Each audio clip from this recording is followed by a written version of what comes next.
We good? All right, I'd like to open up this council meeting for February 21st. Stand for the Pledge of Allegiance. Pledge allegiance to the flag of the United States of America and to the republic for which it stands, one nation, under God, indivisible, with liberty and justice for all.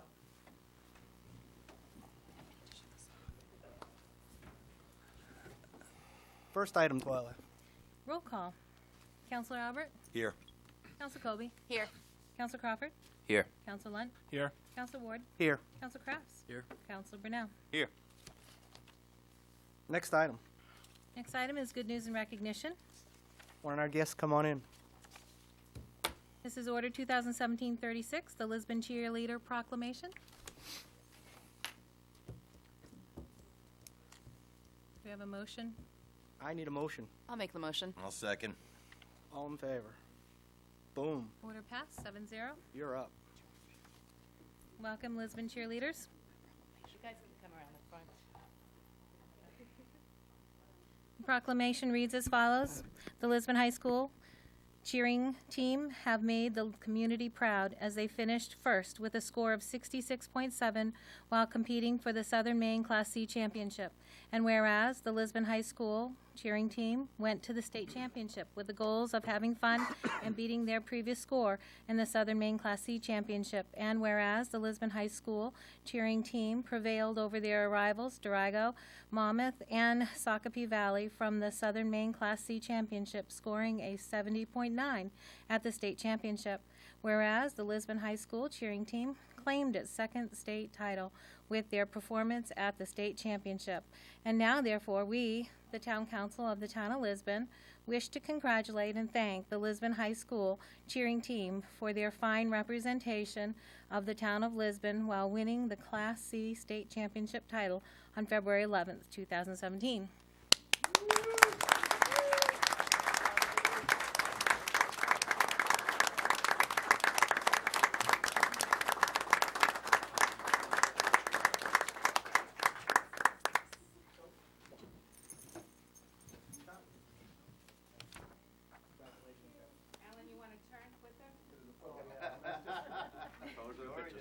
One of these things is not like the other.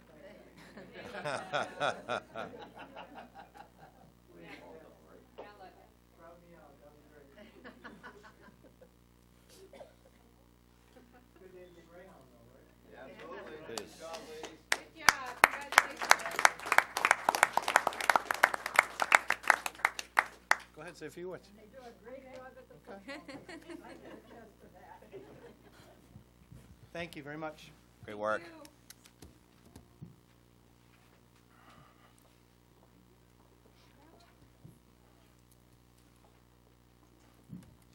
Next item. Next item is Order 2017-37, the Spirit of America Award, which is a resolution. Do we have a motion? I need a motion. Make that motion. Need a second? We got the second right here. Chris Crawford? All in favor? Order passed, 7-0. And the resolution reads as follows. The 2017 Lisbon Maine Spirit of America Foundation Tribute honors the Route 196 Master Plan Subcommittee, now known as the Lisbon Development Committee, for commendable community service in Lisbon's vision for economic vitality. Be it resolved by the Town Council of the Town of Lisbon as follows. Whereas in 2014, the Town Council appointed members of the Route 196 Corridor Master Plan to continue their work as a subcommittee, and whereas the goal was to reach out to individual business property owners, stakeholders, community groups, and residents to build awareness of the vision and look for opportunities to build new partnerships and implement elements of the plan.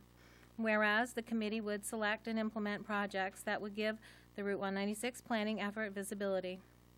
And whereas the Route 196 Master Plan Subcommittee, now known as the LDC, was instrumental in the following projects: the adoption of the design standards, adoption of the downtown plan, community development block grant awards, the facade program totaling $150,000, and the downtown revitalization program totaling $320,000, the downtown TIF, the trail extension along Davis Street, and whereas the Route 196 Master Plan Subcommittee, now known as LDC's vision and commitment to the implementation of the adopted Route 196 Master Plan. design standards, and downtown plan will continue to benefit the town of Lisbon and all.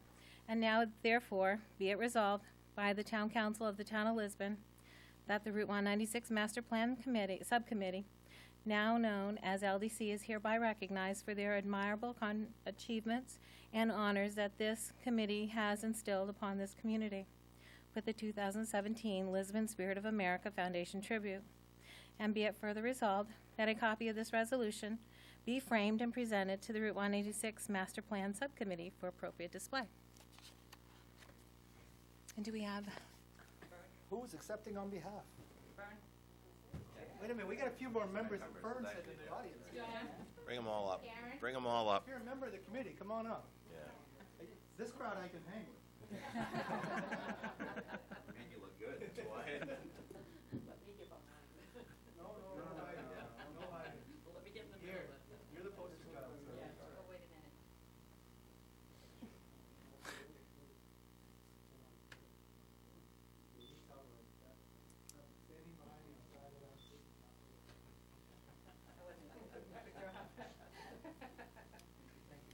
Thank you. Congratulations.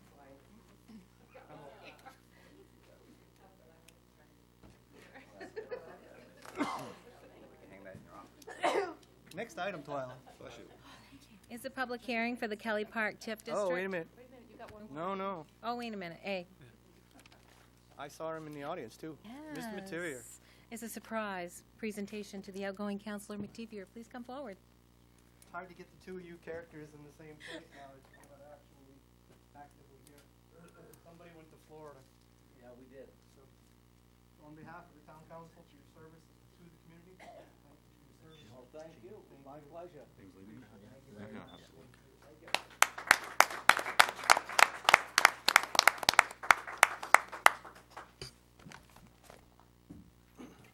All right. Does anybody else have any other good news and recognition?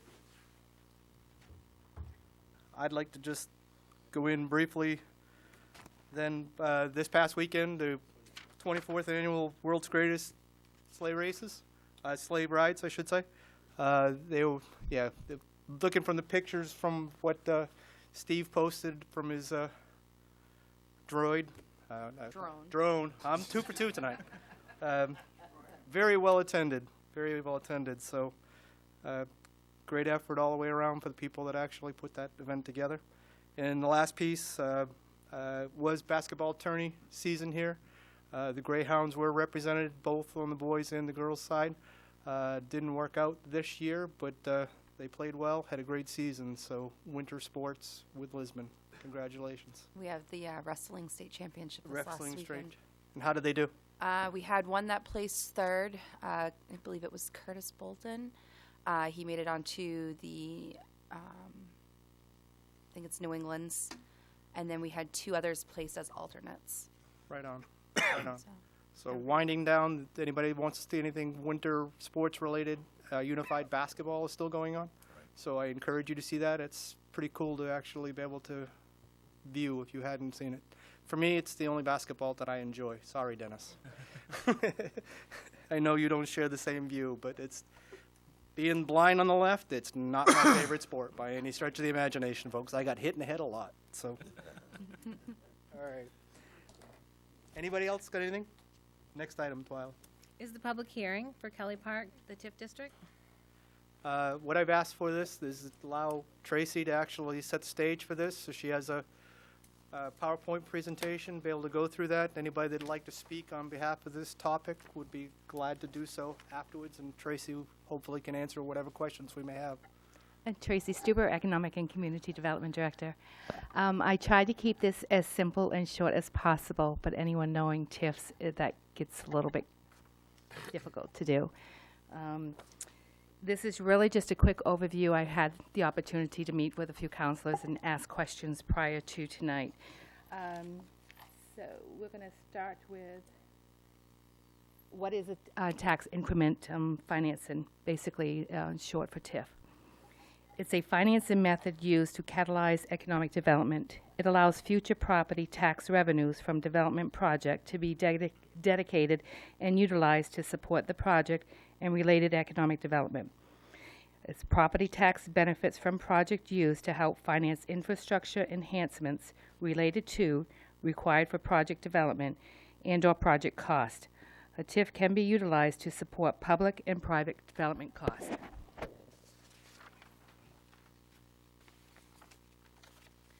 The purpose of the TIF. The state enables municipalities to utilize TIFs to achieve the goals of new employment opportunities, improve and broaden tax base, and improve the general economy of the state. To reach these goals, municipalities can use TIFs for improving districts within their boundaries for the following kinds of development: industrial, commercial, transit-oriented, arts, residential, in support of commercial development or affordable housing, and downtown. The property value and fiscal formulas. Property valuation impacts the dollars amounts municipalities receive in state aid for education and municipal revenue sharing, and they pay into county taxes. Formulas are based on the premise that the higher the property valuation is the wealthier the community, and therefore the less it should receive from the state and the more it should pay to the county.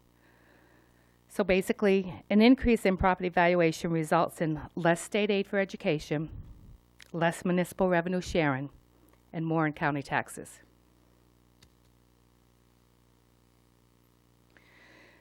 This is how the fiscal formulas are explained. For your state aid education impacts are based on the state of Maine essential programs and services funding model. Statewide mill rate is applied to a district's state valuation and to determine local property taxes for education. The higher the valuation, the more funds that need to be raised locally.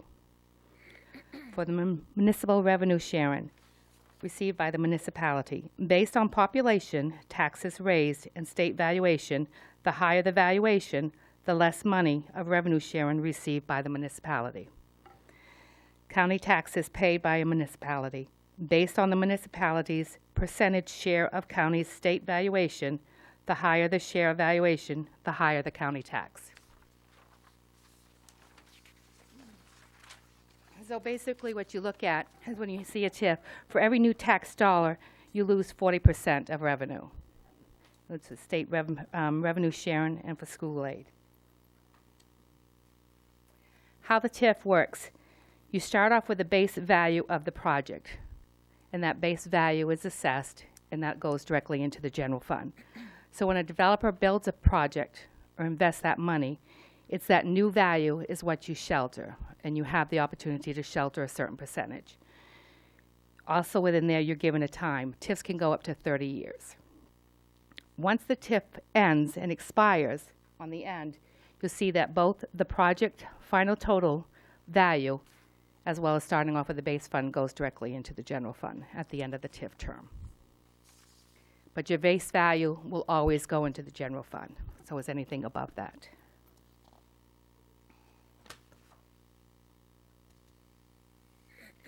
For your TIF overview, tax increment financing allows municipalities to shelter increases in valuation resulting from economic development from state valuation increases for up to 30 years. This allows municipalities to avoid losses due to state and county fiscal formulas. However, revenues from sheltered valuation under the TIF program cannot be used for general fund purposes and must be used for specified purposes related to the project. These are determined at the time the TIF agreement is developed and approved.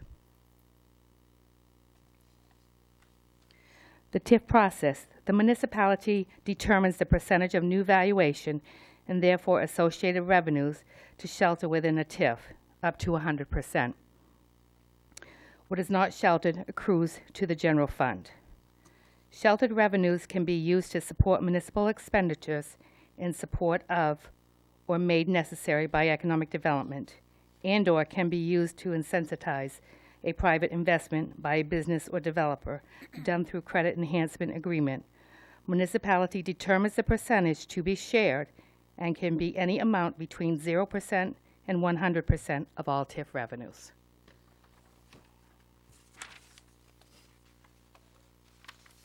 The economic development TIF's conditions. At least 25% of the area of real property within the development district must meet at least one of the following criteria. Must be a blighted area, must be in need of rehabilitation, redevelopment, or conservation work, including a fisheries and wildlife or marine resources project, or must be suitable for commercial or arts district. The total area of a single development district may not exceed 2% of the total acreage of the municipality or plantation. The total area of all development districts may not exceed 5% of the total acreage of the municipality. So it's real important when you're looking at your TIFs, you have to calculate the percentage to make sure that you don't go over that cap. Economic development TIFs limitations. The total area of a single development district may not exceed 2% of the total acreage of the municipality. The total area of development districts may not exceed 5% of the total acreage. And the original assessed value of the proposed tax increment financing district plus the original assessed value of all existing TIF increment financing districts within the municipality may not exceed 5% of the total value. Basically, it just repeats. Keywords, 2%, 5%.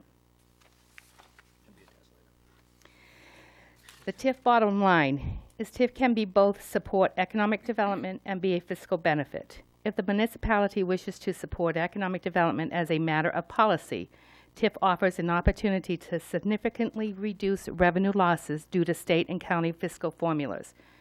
Revenues must be used for the specified allowable uses and not general fund purposes.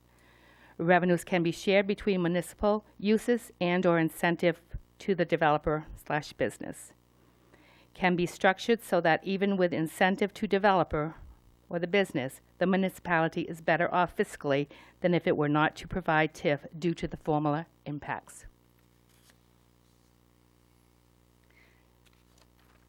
So economic development TIFs authorize TIF revenue uses. There's 3 tiers. Your first tier is cost within the district. Your second tier is cost outside but directly related to or made necessary by the district. Your third tier is cost within the municipality. So it'd be townwide. Tier 1 is capital cost, including construction, improvements, and site work, demolition, repair, and remodeling, acquisition of equipment.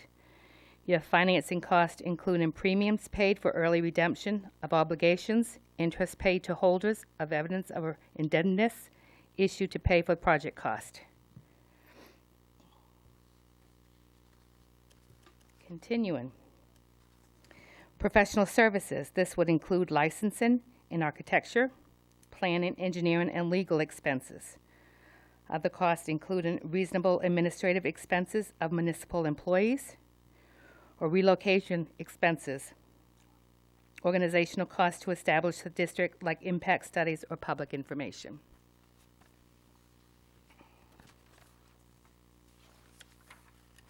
Your Tier 2, outside the district but directly related to the district or made necessary by infrastructure improvements including sewer or water treatment plants, sewer, water, or electrical lines, street amenities, fire station improvements, other improvements including public safety and adverse impact mitigation.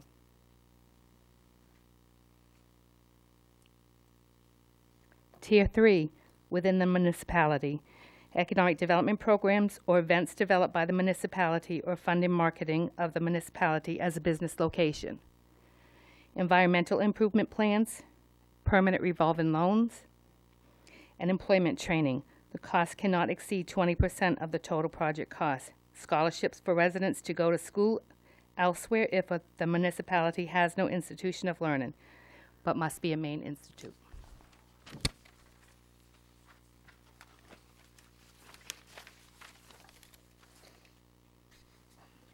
Continuing on with Tier 3, quality childcare costs. This would include finance costs, construction, staffing, training, certification, and accreditation costs related to childcare.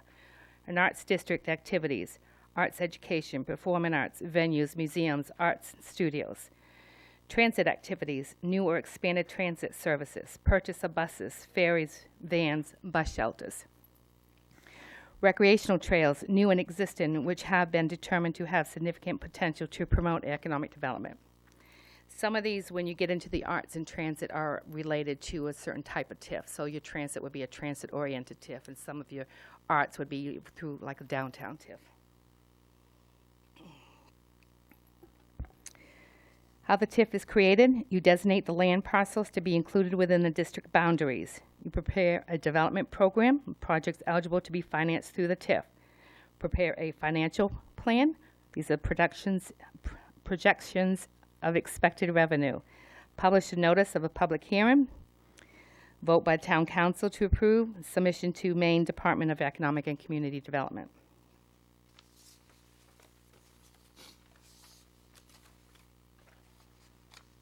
One of the things that we're seeing as the emergent trends in economic and real estate development is the workforce drives many and much of the economic location decisions. Therefore, quality of place matters. Amenities, infrastructure, transportation, housing, recreation, and culture. Partners and collaboration, holistic approach to economic development is required, including public and private partnerships. Changing markets are based on the aging in place and growth of the millennials. Rental versus ownership preference. We're seeing a lot of that. Access to amenities, transportation, integration with housing, mixed-use development with the residential market driving commercial. Change in retail. Everybody's picking up their tablet or their phone and Amazon. You're not seeing the big box of the retail stores. Diversity. We see a lot of diversity within some of the communities. And you get a new appreciation for the importance of downtowns. The redevelopment of downtown revitalization, centers of economy, culture, and innovation. How Lisbon used its TIFs. Genrin Realty, Food City, is a TIF. Enterprise Electric, Furniture Superstore, GNC Realty, which is Floor Systems, Dingley Press, Kelly Park, Downtown TIF, and Longchamps. Longchamps has been a non-active TIF. It's because part of that agreement was the construction of a road, which has not taken place, but the TIF is still active. It's still in the state as an approved TIF district. All these that you see in front of you are approved state TIF districts.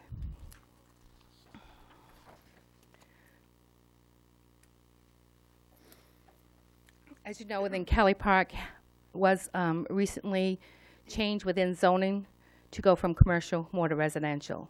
Scott Kelly has been working diligently on trying to build this project because you're not seeing within the commercial. People are just, they're not coming, they're not building. It's just not feasible for them to build big stores. Housing is where it is. And through a lot of the other communities, they're missing the boat on this, is because the housing stock has depleted. So previously, the TIF district for Kelly Park was 48.96 acres. With the amended TIF that we wish to do is to remove the housing. You got two components within the Kelly Park. You have apartment buildings, 4 12-unit apartment buildings, and then single-family housing, up to about 33 single-family housing. As part of the TIF for the requirements, single-family housing does not qualify. However, an apartment building, the complex of these units, do qualify under the TIF because you have two separate housing TIFs. You have economic development for housing, and you have the affordable housing, which is funded through Maine State Housing and not the state. This would be a state because this would be market value. So what we want to do is just fine-tune this district and put it the way that it should be for the change of use. So the amended TIF would go down to 15.44 acres. Previously, under the TIF agreement, the sheltered amount is 60%. Out of that 60%, within the credit enhancement agreement, 100% of that goes back to the developer upon $2.5 million investment. The town hadn't shelter anything, so that 40% basically went towards, was unsheltered, goes to the general fund, which is part of basically the commitment. So the town was not seeing really any benefit in that regard. The amended value sheltered for the TIF would be to shelter 100%.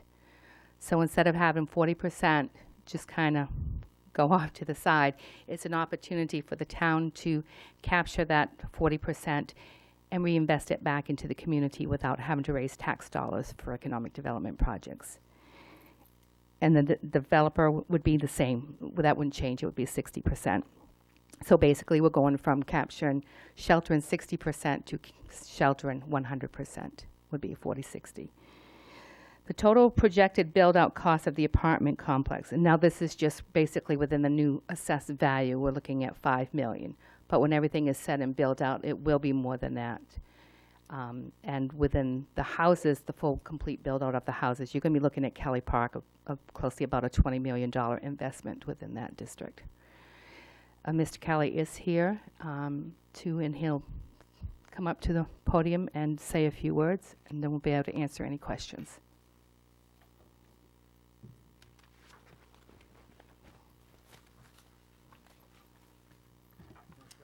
Thank you.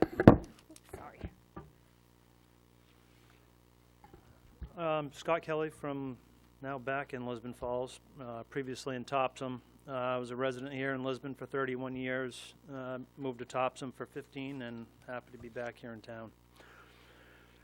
I'd like to back up a little bit of history on Kelly Park. Tracy alluded to some of it. The original design obviously was to have not only commercial development in the park, but also was going to be the expansion for ETTI down the road. We were able to secure another parcel of property in the industrial park at 52, which my father currently owns, to accommodate the expansion. At the time, I had worked with the town manager and Scott Benson on the TIF district that Tracy alluded to with a 60-40 split. And we purchased that parcel in 2010 through 2014. Upon the approval of the TIF, we invested about $1.4 million into the park to get it to the state it was in 2013, including the infrastructure, natural gas, power, water, sewer, drainage, telephone, power, and cable TV. From 2012 to 15, when we were marketing the parcel, there was very little interest in the commercial development, and I had reached out to some local people, Gendron, Schott, and a gentleman I know very well from Priority Group, who all had available commercial space in Brunswick and Lewiston. We changed gears and frankly looked at the residential market and the lack of rentals. Several of my own staff in the office having a challenge locally to find decent accommodations for house rentals or apartments.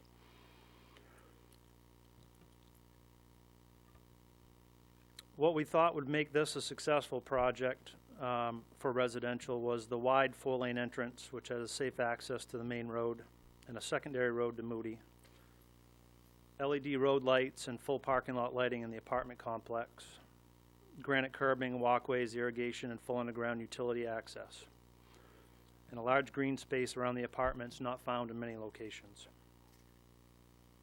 Full landscaping around the entrance and apartments, and walking distance to Village Street, a place I hope improves over the next few years.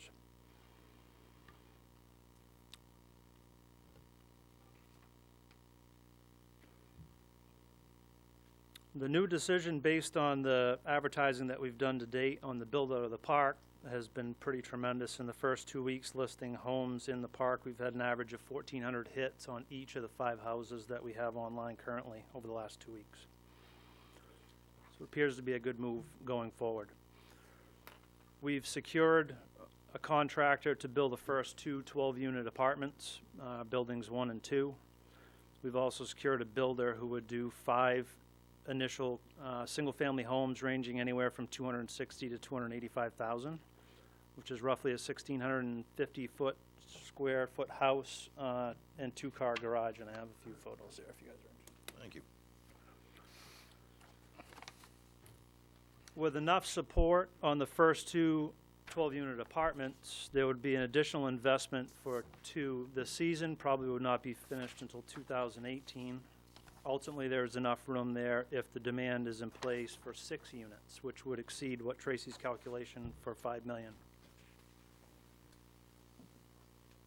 When we moved this project forward, to be honest, I thought that the TIF was going to be an amendment for the use, which obviously we're here tonight. That's not the case. It's not an amendment to it, but I was under the assumption when we moved forward with the additional investment money into that property that it was going to be an amendment to what was already approved. So we've continued forward with the project just like we did really back in the start of 2012 and 13 to where it stands today. Things are in motion for that project to move forward and frankly to be successful. I think it'll be a good addition to the town. I did some rough calculations on there's 33 lots proposed in the park today. There is a space on the top that we haven't got site balanced yet that could take an additional 3 to 4 houses. Some rough calculations of an average $265,000 to $75,000 home, to Tracy's point, is roughly about a $10 million additional piece to the tax base. And again, if the demand justifies the units, there should be somewhere between 5 and 6 maybe at the finished build out. So I think it should be it's a good project, one I'm excited about. I've invested in 10 other projects here in town. On the Route 9 corridor, on the 196 corridor. I grew up here. It's a place I would like to invest some money and see look a little different than it does today. I remember it being a little more glorious when I was a kid. I'd like to see it get back to that. So I would like to continue down the road to invest in the town of Lisbon. I'll take any questions. From an occupancy standpoint, I know you guys kind of mapped out the start, but when do you anticipate or estimate that you'd fill up, or is there expansion in the works beyond that? I'm just trying to get a gauge, because I know you got more land there, so what that would look like.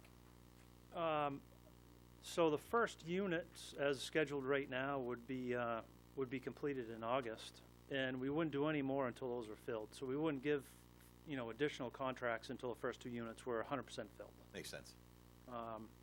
If anybody's seen the Spring Street in Westbrook, they're doing I wouldn't say a similar, it's a little more condensed. I think it feels a little different, but Westbrook's done a very similar project. The same builder actually would be doing these units, and that was been their model. They've had somewhere between a 75 and 85% occupancy fill rate in the existing ones that were built before they started building the next ones. So again, back to the feedback we've gotten so far before we even advertised the apartments was been pretty tremendous. Any other questions of Mr. Kelly? I have a question for Tracy, if she has a moment. I'm just curious, Tracy, what percentage are we at as a town in our TIF, that 2%? Do you know what percentage we're up to right now? If you, including the existing park there? Yeah, actually, within the TIF documents, it is in there. We're way below. I mean, when I had calculated as far as on removing this, I mean, it certainly put us even below more. Right. But I mean, that's obviously one advantage to it would be you get that acreage back if you need it for a different project. Correct. Yeah, and the last thing you really want to do is have acreage out there and not able to do anything with it. We do have plenty of space left over. That's good. Okay. Yeah. Thank you both. Comments from the public?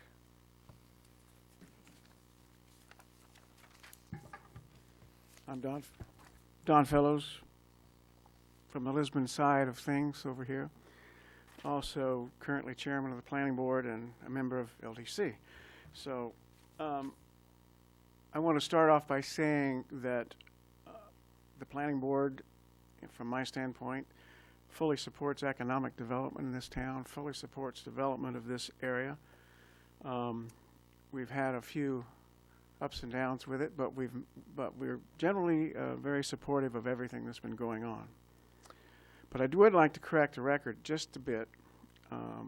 About a year ago, I think it was December or so, the planning board was in the process of doing some tweaking of zoning, and we were in that tweaking of zoning, and we tweaked the downtown Lisbon Village area, this side of town, and we're working on changing some zoning from commercial and general residential and that sort of thing. At that point, during the hearing, Mr. Kelly approached us and asked if we would consider having his Park put into the village zone. The village zone is not strictly residential, it is mixed use. So during that process, since all the parties concerned and nobody objected, we decided that it was appropriate action. We specifically asked him at that time if he was unwilling to give up the commercial TIF. And the answer, and I believe it's in the minutes, was that that was the case, he would. So that's a little slight clarification. I don't think the town is beholding anywhere, at least not as a result of that zoning change. I am supportive, we are supportive, but I also want to say a couple of comments, and I'll give you copies of my comments because I think they're very relevant. I believe the TIF approval action that you plan tonight after this hearing could be a bit premature. Here are some reasons. Kelly Park is not quite final. The final plan was approved last Thursday on the 16th of the month with stipulations that all roads, including both exits on the side roads, are made to be at least 30 feet wide. Currently, the drawings for Premier Drive are 32 feet wide up to the jug handle and 24 feet wide from there to Moody Road. Wine Time and Champagne are currently 24 feet wide. Now, it's not that we're particularly wanting to be bad guys, but we approved it to be 30 feet wide for a reason that these standards are not currently acceptable under town ordinance at less than 30 feet to be accepted as a town road. And to our knowledge, we have not ever found a town road in the town of Lisbon that has been accepted as less than 30 feet wide. There are some conflicting ordinances. That one says that to be accepted as a town road, it has to be 30 feet wide. But there are some subdivision rules that say roads can be 24 feet wide. We took the avenue that it's perfectly fine to have 24-foot wide roads in a subdivision, but if you want them accepted by the town, they need to be currently 30 feet wide, and that's where we stood on it.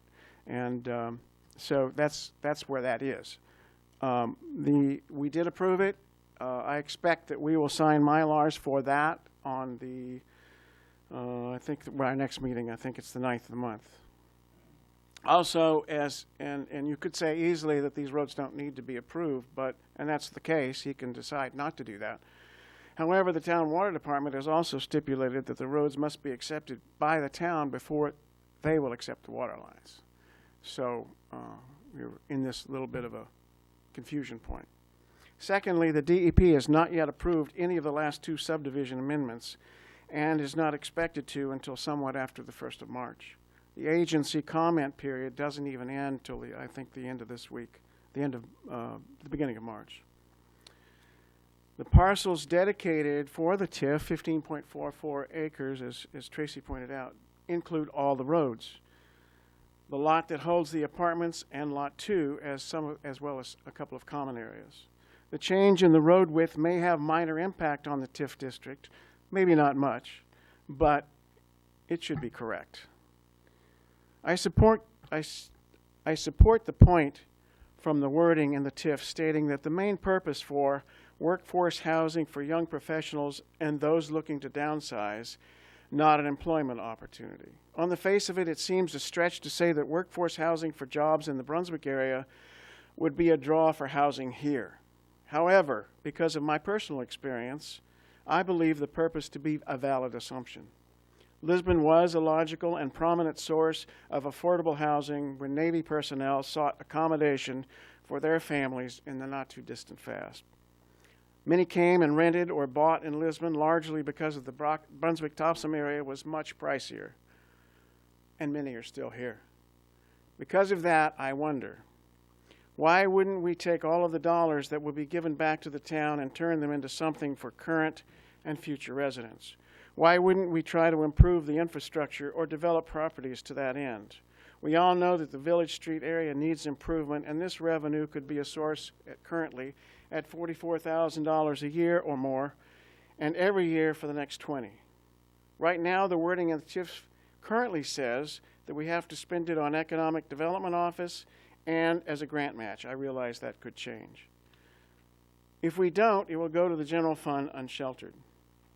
I'm not a foe of economic development, but I believe that the funding for the Economic Development Office should compete on a level playing field with the rest of the town departments when it comes to the budgeting process. The town manager and the town council should have the flexibility to increase or decrease funding for that department without hands being tied by a TIF dollar flow. I'm not sure why the split between the developer and the community is 60-40 either, and not 50-50 or 45-55. According to the figures provided in the TIF itself, for the shelter benefit of the town, it looks like a net loss to taxpayers, unless the ratio allows a 45% credit enhancement and a 55% to the share, to the town.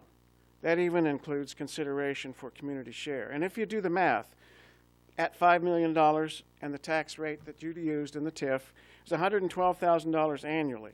If you take away $61,000, 55% to the town, and $50,000, the tax shift saving in the TIF, projected in the TIF, then we are at about a net zero. Anything other than that, and the town loses, at least according to the projections.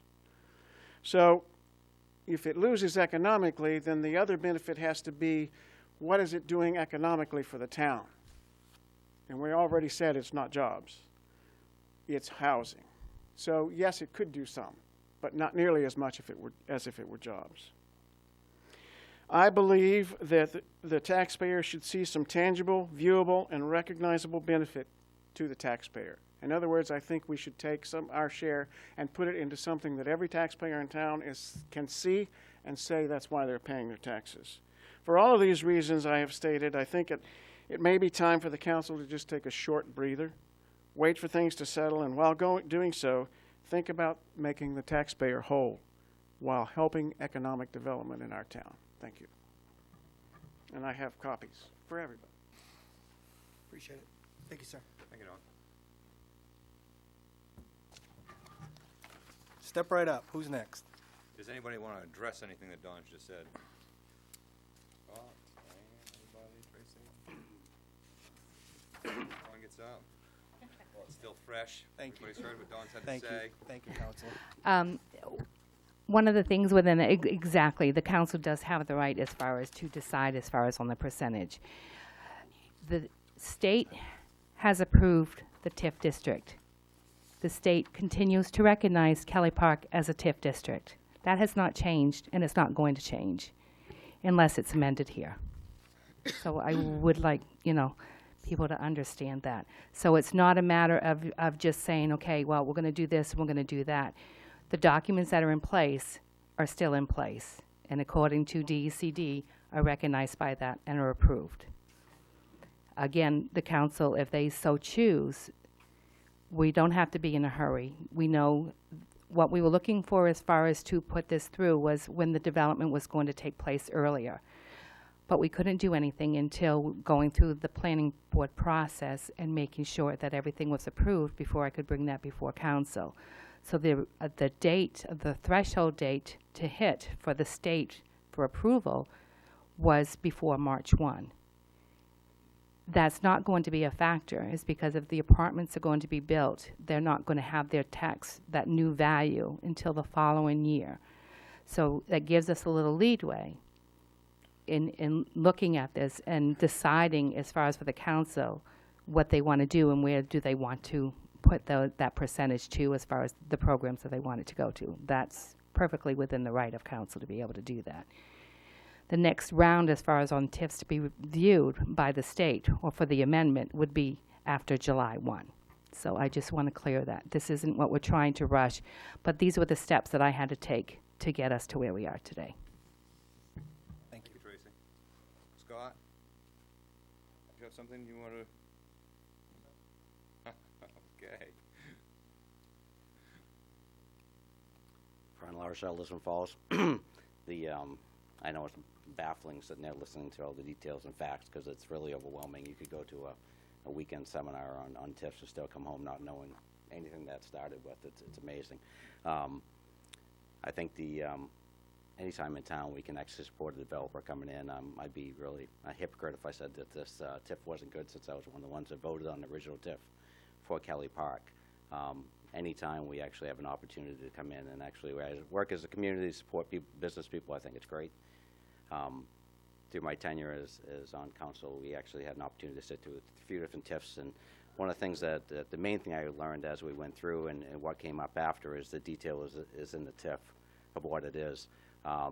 When this TIF was put together for Scott, Scott Benson was our person here at the helm, and he actually did what the state commended as actually one of the first performance-type TIFs in the state of Maine that was based on a performance, meaning that when Scott put together the type of park he was put together, it based the performance to the percentage up to that 60% based on the idea of, number one, the quality of structure that was put up.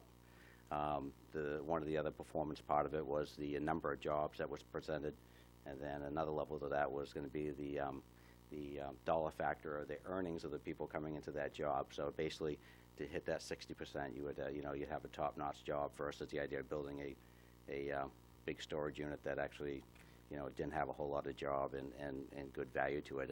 And we felt pretty good at that time. That's why as a council we felt very supportive to actually go along with that TIF. As the project came across now, I mean, one of the things I would just encourage the council to do, as much as I still support the TIF, is if you look at other communities around you, that 40% that's sheltered by the town, it's really important that we actually use that to benefit the town. The way it is written right now, initially it was actually to offset some of the operating costs of our town economic department, which I think is always to be funded. I don't think that's to be a problem. But I think it's really important as a council you realize that when you actually sign this TIF, you're actually dedicating this funding for the next 20 plus years, at least 20 years. So if it's 100% TIF'd, that means zero basically is going back to your general fund to actually pay for all the stuff that you guys do work through budget. The benefit of that is we actually do have some good stuff coming, and I think it ought to be good that Scott does this, is rewarded for the idea of investing in town. If you look at the 40% TIF, it's really up to the council and your staff to actually determine exactly where that 40% goes. It can be used for a number of things, as you've seen, the Tier 1, Tier 2, Tier 3. Gardner used their percentage of TIF to re-establish their waterfront. So actually, to me, it really comes down to the community members. If a community member, I was telling Alan, I said, when someone hits you on aisle 3 on Food City and asks you what you did this for, you need to have an answer for them, and I didn't mean that in a mean way, but that's what happens as councilors. You know how it is, football games, Anywhere. Dunkin' Donuts drive-in, and I would love to see this TIF as time goes on. If you think of 40,000 on the low side, could be actually more than that every year coming back into this community and something tangible that someone drive by can see. I mean, I would encourage seeing, so people say a lot of things happen down on the Lisbon Falls side, not many things happen on the Lisbon side, to follow the point that Scott made, the idea that downtown Lisbon Street, really, Village Street, that area really needs to be improved. I would love to think that we could actually commend the people of Lisbon saying that this 40,000 is going to go to improve your side of the woods, and actually make it better. But I know before the TIF is approved that all those fine details need to be put in place. We talk about our fire truck improvement. We talk a lot of things. As you see those tiers, you can dedicate a certain amount to actually go through to actually help support some of these projects that we have. So I would actually, again, encourage two things. One, we need to move forward and actually make this project work for Scott. Secondly, we need to make sure we dedicate this to actually make sure it works for the people in town. If that takes a little more time to have some workshops to actually just detail that out, I would just love to think that every year someone can say, that's where it came from, Thank you. Thank you. You should have that workshop.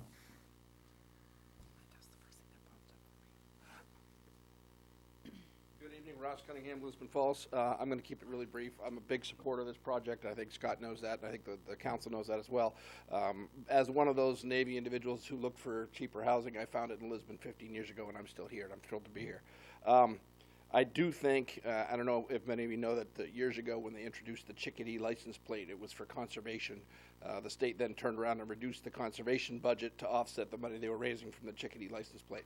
So I don't want to see us get into a situation where suddenly we're getting $40,000 a year and you're taking that money out of economic development's budget because they're getting it from the TIF. And, I agree with these folks that we need to stop, take a breather, and say, where is this money going to go every year? Let's be able to point to it. Let's not just put it in another account that floats out there. So that's all I got. Thank you.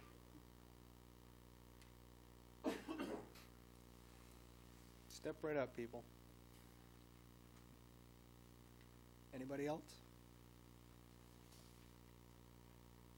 Seeing none, how about here? I have another question for Tracy, if you have a moment. Tracy, could you explain how we got to the 60-40 split and the use of the 40% of the town side? How that came about? What's the Well, reasoning there? again, it really goes to the opportunity because of time-wise of getting here before council and making the decision. But just as these folks say, that the decision doesn't have to be made. We can kind of go through that process. The 40-60 split came is because that's what's already in place. So the idea of it is right now that is in place up there, that is approved by the town and is approved by DECD, that we shelter 60%. The developer gets 100% of that 60%, and the 40%, like I said, just goes in for the, basically goes into the unshelter. Right, but I mean, addressing the point Mr. Fellows made that the initial TIF that we had before is after 2.5 million, whereas I think the amended one is 60% of anything new, not after 2.5. Well, again, that can be changed in that regard. Well, you're looking at basically the trigger on the other one was $2.5 million because that was going to be the investment. What you're looking at now is a much larger investment. And when including the roads and everything in the process, this is something that does get done.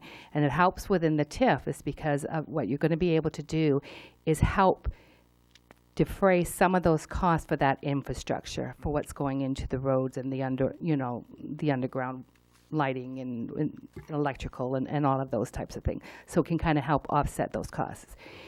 In my conversation with the assessor, roads do not have a value as far as, so they don't come in as far as a new value. I mean, the value is going to come with the buildings. That's where that new value is going to come from. So that's why it was, that's why it was like that. And what you had in front of you was the original TIF, and then what you have is what we had done and kind of went through and redlined through that. So, but again, the council has, the say on that. Right now, if nothing happens and council decides, okay, well, we're just going to leave things the way they are, the TIF still exists. And that $2.5 million. Key piece between this agreement and the prior one is that we cap it 60%, so 40% goes to the general fund taxes. In this one here, we get the 40% to be able to earmark for what we would deem Appropriate. appropriate. That is correct. So no action, 40% goes to revenue, general fund. And the 60. general fund, basically goes into the commitment, so. it's Right. good. Doesn't that raise our obligation too as well? That the county. county triggers, the school funding triggers, by all means, that goes against the shelter point, which is what Tracy's, that's why they permits to be able to put that in that dialogue. It's just a key piece, the difference between the way the proposal now and the one that's already in play differ. So just so I'm clear on this, if we vote the amended tonight, then my understanding is that we can go back and revisit how we would like to allocate those resources in tier 1, 2, and 3, or am I wrong on that? No, my recommendation would be as far as to really work out the details. My recommendation would be is that you don't take a vote. Again, the reason why we had to go is because we were up against that timeline. We're not pushing that timeline. I want Scott, Mr. Kelly, to feel comfortable that everybody is in support of this. And keeping in mind what he's trying to do, and not just up within Kelly Park, but what it's doing throughout the community. Every community has an economic development champion, and we have one sitting here who wants to work with us. And I just think it behooves us to be able to work with him as a developer in our community. So with that, we can sit and go over what are the potentials and questions that you have as council of what we can utilize this for, and take that time. We can come back for another public hearing because we will change all that again and present that one more time with what the council is asking for. Yeah, I mean, I do want to say I support what Mr. Kelly is doing. I think it's great that he's investing money back in the community. I just want to make sure we get all the details right. And, Absolutely. Dot all the i's and cross the t's. Absolutely. Pretty sure everybody's in.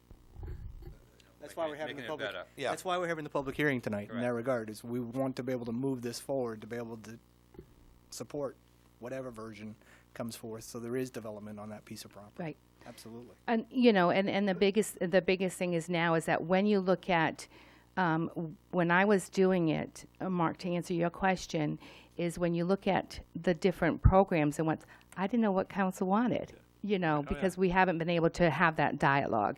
Now, council decided, you can basically say, okay, well, we'll approve it upon these types of changes or whatever. But my recommendation would be not to. My recommendation would be to council is to, the idea is showing Mr. Kelly that you do support the project and in moving this forward, but allowing the council to really sit down and look at where we want to make the investment. And I agree is that, if we're having development happen into the village area, this is a great opportunity to put some money back into that area. We have a lot going on in the downtown and the Falls area with what we're doing with CDBG.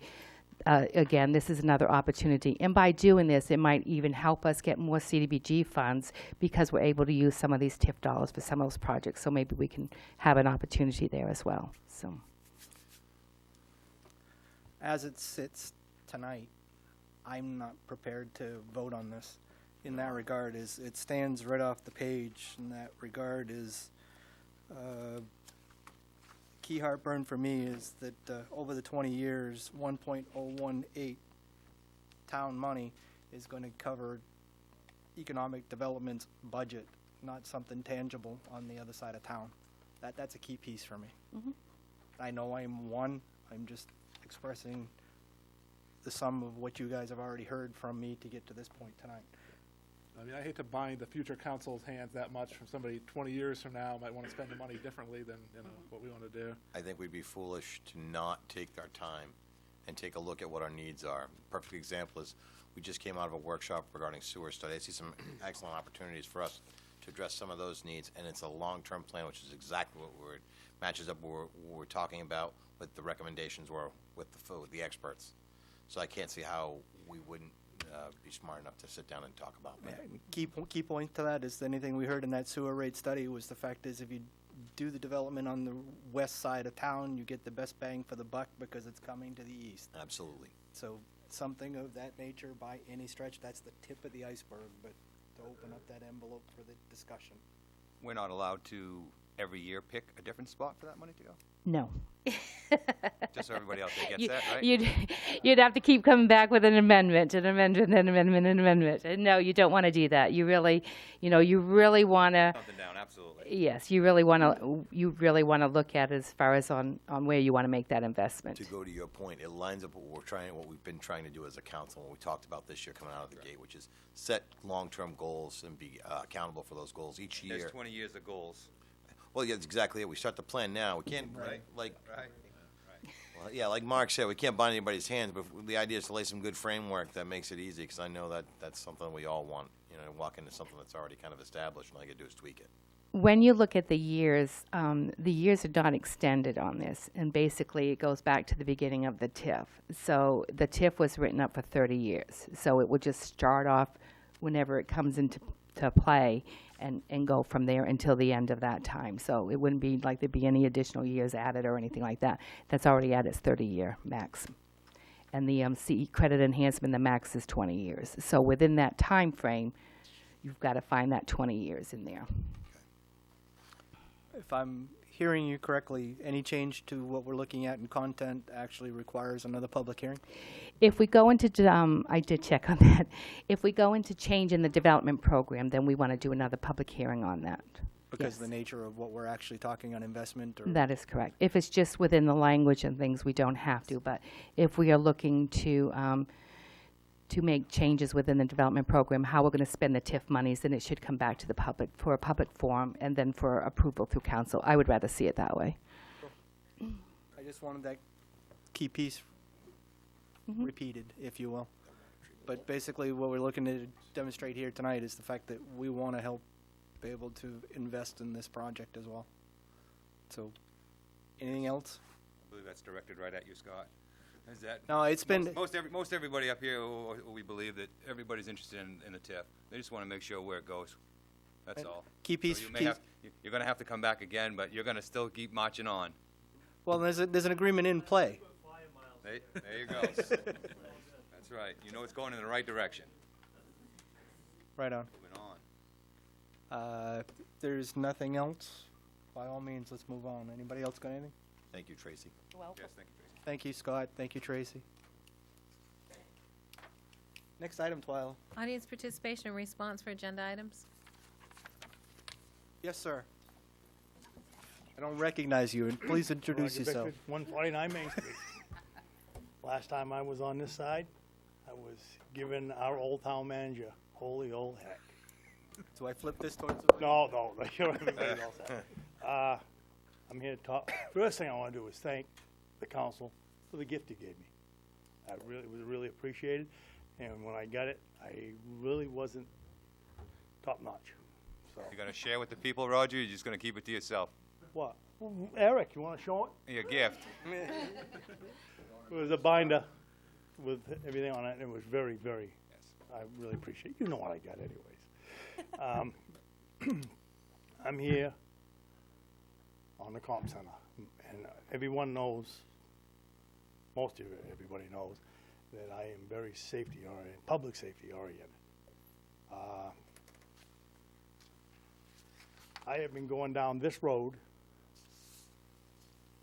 because of one person. Well, this is the 7th year that I've had to speak on this. Enough is enough. We have one of the best systems working. It's worked so good that a lot of people don't even know we got one, because that's how good it works. You know, it's like the police department. Everybody says, oh, you got 25 or 30 officers. It works so good because, and we only got, what, 13? And 12. Well, Okay, sorry, Chief. and it works very good, you know. So it's one of these things. You might be able to tweak it, maintenance, but if it isn't broke, don't fix it. It really works good. I've been on both sides of the aisle. I've seen it work. I've seen calling 911 with my mother-in-law, and I've also, and after you wait 15, 20 minutes, nothing happens, you call 2,500. 5 minutes, you got an ambulance. I know how it works. I just cannot see, you know, and I've dealt with the one of the organizations before, when I first got here. And I'll tell you something, as far as I'm concerned, my own personal, you gotta grow an eye on the back of your head. Mr. Albert, am I right? I know what you're talking about. Okay, I know what you're talking about, Roger. so really, the state down the road is gonna do something. It may not be Lewiston, it may not be Auburn, we may end up with a 911 call center and our dispatch may be out of Sanford. We don't know. The state doesn't know. I know they do want to get down to 2. I don't know where it's going to be, and they don't know. So why screw with it? There's not enough savings. My money is in public safety. I'd rather spend my tax dollar in public safety. I don't care. We've got people out there that are very, very good, and why get rid of them? There's no guarantees that the other comp centers are going to take them. So we've gone through this before. 2 years ago, we invited them. And we might not have been sitting here if they could have wrote the grant. Probably we should have had the grant wrote and had our ex-chief go over the grant. It probably would have been approved. And Mark, you have been this whole route along with me longer than I have. So I am public safety, and if it doesn't, you know, and there's been, on the outside, I'm very happy. I get along with him, but for 7 years now, or 8 years, it's the same person pushing it. The same person. You know, and you remember back when we deliberated, had meetings after meetings after meetings, and we decided to keep it. Yes, it's an expense, but it works. And it works very well. You know, Roger, let me get this right. You want us to keep the comm center? yes. All right. What do you think I want you to keep? Thanks for sharing. So, I would recommend highly that you keep it. you know, I got a feeling the state's gonna ruin it for us down the road anyway, so it's not, you know, why get people upset? And I don't wanna see anybody get hurt. I know this works very well. I really do. I mean, there's a lot of pros, everybody's gonna get up. If you've all, you guys, most of you've all gone to college, they teach you on graphs. You can take facts, put it on one graph, take the same facts, and make it work the other way around. So, that's how they teach you to do it. So, it's, I don't care what they say, I've been there before, this one works good. I think some of the other comp centers are a little jealous because it works so good. So, you know, and that's all I got to say. But, Thank you, sir. okay? And thank you for what you gave me. I really appreciate it. And now I'm out of here. Thanks, Nice. Roger. Yes. There's one thing left. You haven't got anything good to say about somebody? Don't say anything. Miriam Morgan Alexander, Lisbon. I would like to say that I am in complete agreement with what Mr. Bickford has said. And that's it. Thank you, Miriam. I like that she stuck to the rules. I love that. Next, who's up? Come on, folks. Be disappointed if I didn't get up, so. Farrell Larcell, Lisbon Falls again. I guess, you know, I've already stated my facts quite a few times, but I just do want to keep in mind that, you know, in this town we've actually looked to outsource a lot of things from the water department to code enforcement, to economic development, to police, to dispatch, to, and I totally agree with the idea that anything in this town can be actually outsourced. I mean, there's no question about it. The downfall is a community, we actually kind of like to keep it in-house.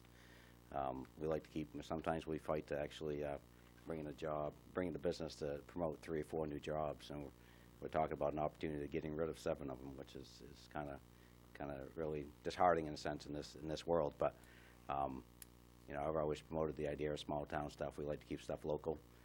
This last storm went by, and there was a piece that the town put out, which I thought was very good, saying if you lose your power, you get cold, come to the town office, come in the dispatch center because there's a warming station. You know, that right now is able because there's actually someone there 24/7. Next time it's going to read, if you move it, saying you can come to 4 o'clock, but after that you got to find another warm place to stay, unless we hire someone else to come open up the doors, you know. But again, it's one of those things, keeping things local. There's a lot of things that work somewhere else, and I think I agree with Roger. At some point in time, we may have our hands forced, but as of right now, I'd prefer to keep it local. Thank you. Thank you, Fern. Keep them coming. Next. Eric Matavia, Lisbon. I also want to agree with what Roger said, and like you guys all know my stand on that comp center and my feelings of it. If it ain't broke, don't fix it. And the amount of money you're talking about savings, I think we all know it's not gonna reflect our taxes, because that money's gonna go somewhere else in another department. So we're not gonna really save any money. It'll get spent elsewhere, and we'll no longer have a comp center. And I just don't feel that it's the right thing to do, so that's my stand on it. Thank you. Thank you, Eric. Thank you, sir. Yep. Who's up?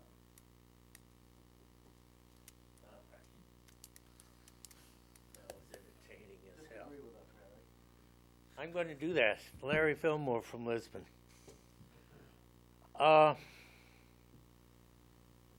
I don't like the idea that we're looking at this in such a massive project. Let's simplify it. Let's make it just as easy as we can for everybody to understand. First of all, this should be broke down into 3 different parts. The first part is who's going to take our 911 calls. That has already been determined by the town. The state came down and said, we're putting in the E911 system. Where do you want your phone calls to go? And the council that was in place, or the state, agreed, whichever way you want to say it, we want to go to Androscoggin County Dispatch. So that part of it's done. They receive our calls. Move on to the second part. Dispatching. Who's going to dispatch our first responders? Not first responders from anybody else. Okay? And the town said, council, somebody else, said, well, we have our comm center here, and they do a great job. I'm not going to argue that because I think they do. Okay? So then, I'm going to come back to that because that's the critical point. So let's move on to the first responders. My young man here says to me, you should ask the people who do the jobs. Okay? I say, that's a good idea. So I got to thinking about it. We got Lisbon Emergency, does a super job for us. And we have a contract with them that, you know, quid pro quo and all this and that. We have fire, we have police. All of them do an excellent, excellent job. So the question is, where do they fit in here? Well, ask yourself this. Where do they fit? Because their protocols and their procedures don't start until they're dispatched. Okay? So dispatching is the key, because whether you're dispatched from the comm center or you're dispatched from Androscoggin County, or even Lady Gaga could dispatch them. Their procedures don't take effect until they're dispatched. So that they don't have a bone in this thing. Okay? The key here is dispatching.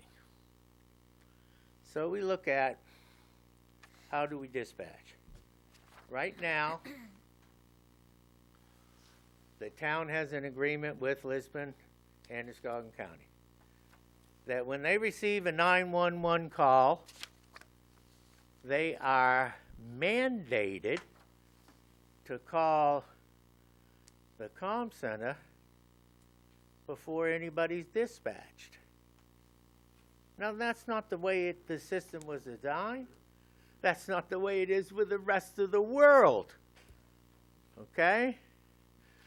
The rest of the world has the 911 operators dispatching first responders. So, who can speak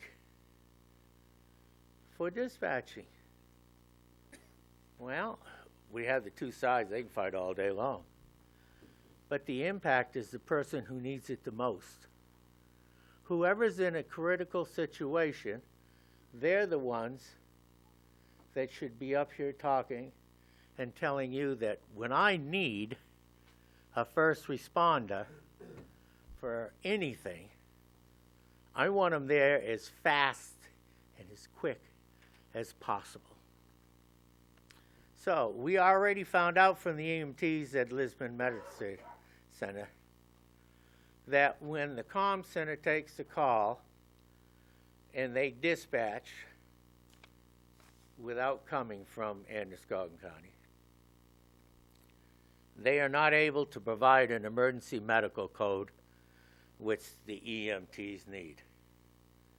That's a critical point, because that emergency medical code tells the EMTs what they need or what they're walking into. And that's critical. So it boils down to me laying there waiting for emergency services, who's going to get it to me the fastest? So we look at a 911 operator calling emergency, dispatching our first responders, or having to go through 2500 and coming back around before we can dispatch. Now, everybody talks about public safety. Well, look at public safety. Which is the fastest way? A 911 operator receiving a call and dispatching the first responders, or a 911 operator taking an emergency call and having to pass that message on to the comm center before anybody can be dispatched. I'm 70 years old, buddy. Hey, I'm not going to be around much more. When I need, I know that's a blessing for you guys. But when I need somebody, I need them now. I don't need a relay. So why are we fighting? We all say we're interested in public safety. If that's the number one reason, then we should do away with the comm center because it's a middleman. And we can be more effective and efficient by having the 911 operators dispatch our first responders. There's no argument there. That's a fact. Okay? Local control. Everybody wants their finger on the button. Okay? But the rest of the world has given up that local control so that we can save more lives. Thank you.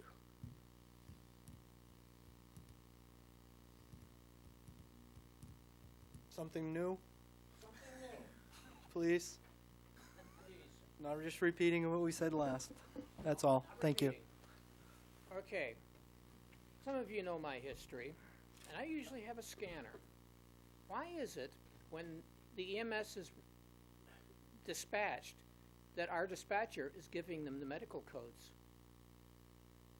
He says this is not being done or can't be done. Why is it being done then? And I've had a couple of rides in the ambulance. I almost bought the farm about 5 years ago. And when I called 2500, I had people there within 4 minutes. When I was burgled, I had 3 police officers at my house within 5 minutes, and they had the miscreant headed down to the county jail in 15. And that was local dispatch. Next.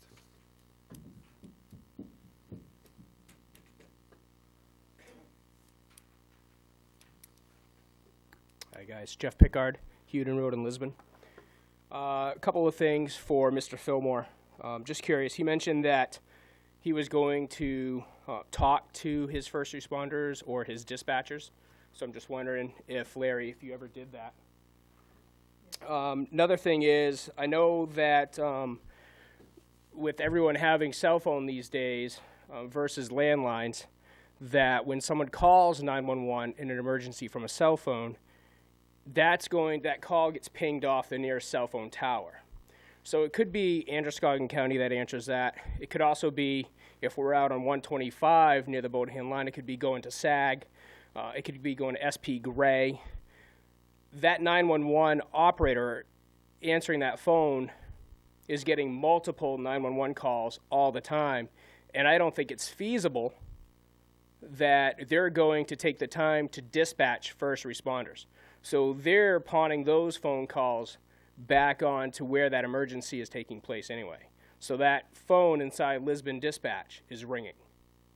And then thirdly, I can say that having witnessed this firsthand, that you have an agency that's covering multiple jurisdictions, where I'll just use this as an example because it's easy. There may be 3 or 4 main streets. Well, what happens when they get that wrong?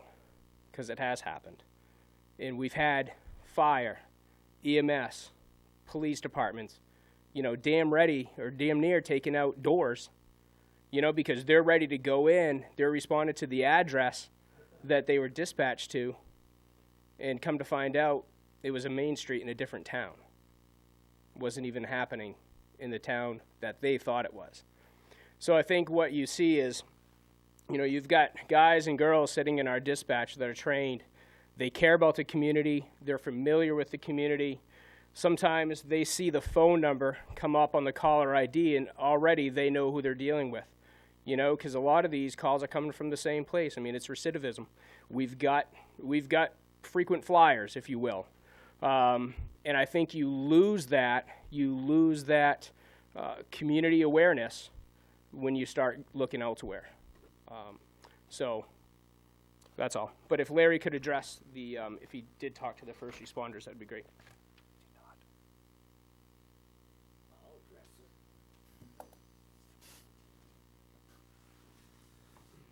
You seem to miss the point.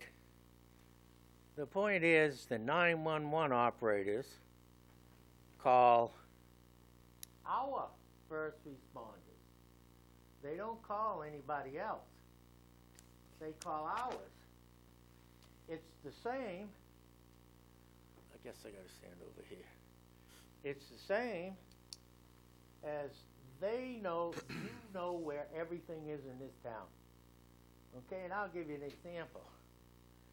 If we have a problem up at the transfer station, that's not even listed in the E911 system because it doesn't have a street name. Oh, that's wonderful. If you call somebody else, they're going to, they might go whatever Main Street. But because we're calling our first responders, you guys know where everything is. You know who you're dealing with. You know the frequent flyers. Okay? You know all that. The people at the 911 operators are going to call you for a response. And you know where you're going.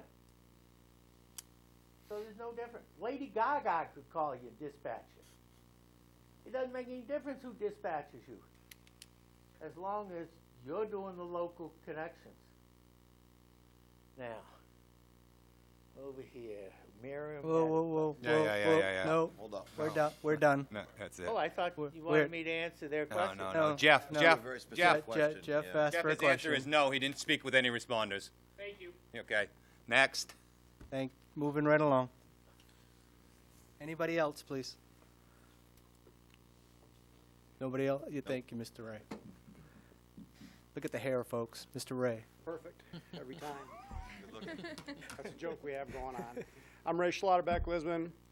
As several of you probably know, I am also the Reserve Animal Control Officer here in Lisbon. So when Jeff, who does a great job at it, takes a vacation, which doesn't happen very often, they call me, I'm on call. What you may not know is I also do this for Harpswell. And in Harpswell, I get sent out by the Sheriff's Department out there. They send me a text message giving me the information I need to know, and I go there. If something happens here, somebody from our dispatch is keeping tabs on me. About every 10 minutes or so, somebody kind of checks base with me, makes sure that I'm okay. Nobody has, taken Mr. Ray out, because that'd be bad. Where in Harpswell, that doesn't always necessarily happen, and it's not quite the same comfortable feeling for me when I go out there. So this dispatch center really does a great job in supporting the little guys like myself. Thank you.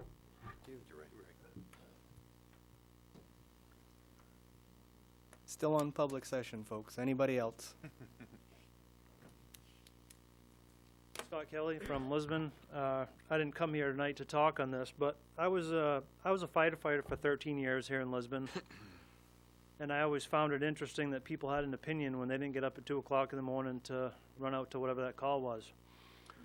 And in business, I ask for a lot of advice with people, and I often take it. If you're going to go buy a house and you talk to a realtor, they usually walk into the right place to be, right? And if you make a different decision, you have to live with it. when people come to my business and they want to know the best place to, how to put a pipe in the ground, we tell them. If they choose otherwise, they have to live with it. So I think that to his point, have you talked to the people that use the system? I can tell you, being in public service, if there was something that was working and somebody that didn't work on the inside, to make that decision was, to me, was a little disrespectful to the people that have to deal with the system. So I support what the police department and the fire department and the ambulance service would like to see happen moving forward. Thank you. Anybody else? I'm not seeing anybody moving, so we're gonna close the first item. Item 12. Is a consent agenda. Any counselor wishing to have an item removed may do so now. Order 2017-38, to approve the accounts payable and payroll warrants number 103, number 104, number 105, number 106, number 107, and number 108, along with the minutes of January 31, 2017, and the February 8, 2017 minutes. I need a motion. Make the motion. I'll second. There we go. All in favor. Order passed 7-0. Next item 12. Under council orders, ordinances, and resolutions, the Healthy Androscoggin Grant Award. Good evening, Mark Hagan, Chief of Police.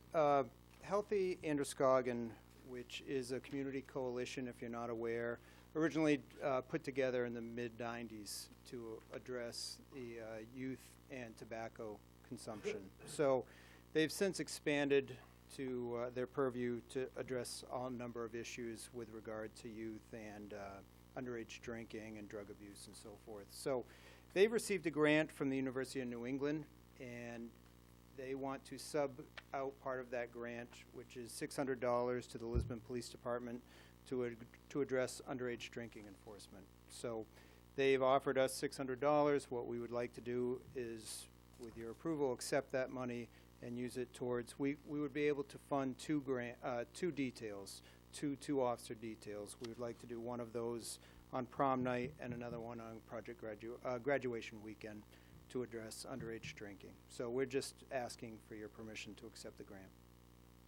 and use the funds. I make the motion. I'll second it. All in favor. Order Sir. passed 7-0. Thank you. Thank you. Next item 12. Order 2017-40, Keller Park TIF District. Is anybody prepared to actually vote on it as it's written here tonight? And we've already given explanation why. Right. We all know that we're going in the right direction. They're just gonna iron some things out. Be another workshop, I'm sure. I think that would be appropriate to schedule the next workshop date, that if Mr. Kelly wanted to actually sit in on that, he'd be able to do so, but at least we could actually iron out some of those details. Do we have a time frame that would make sense from what you guys are seeing? Any recommendations on a workshop date? Tuesday night, preferably. Yeah.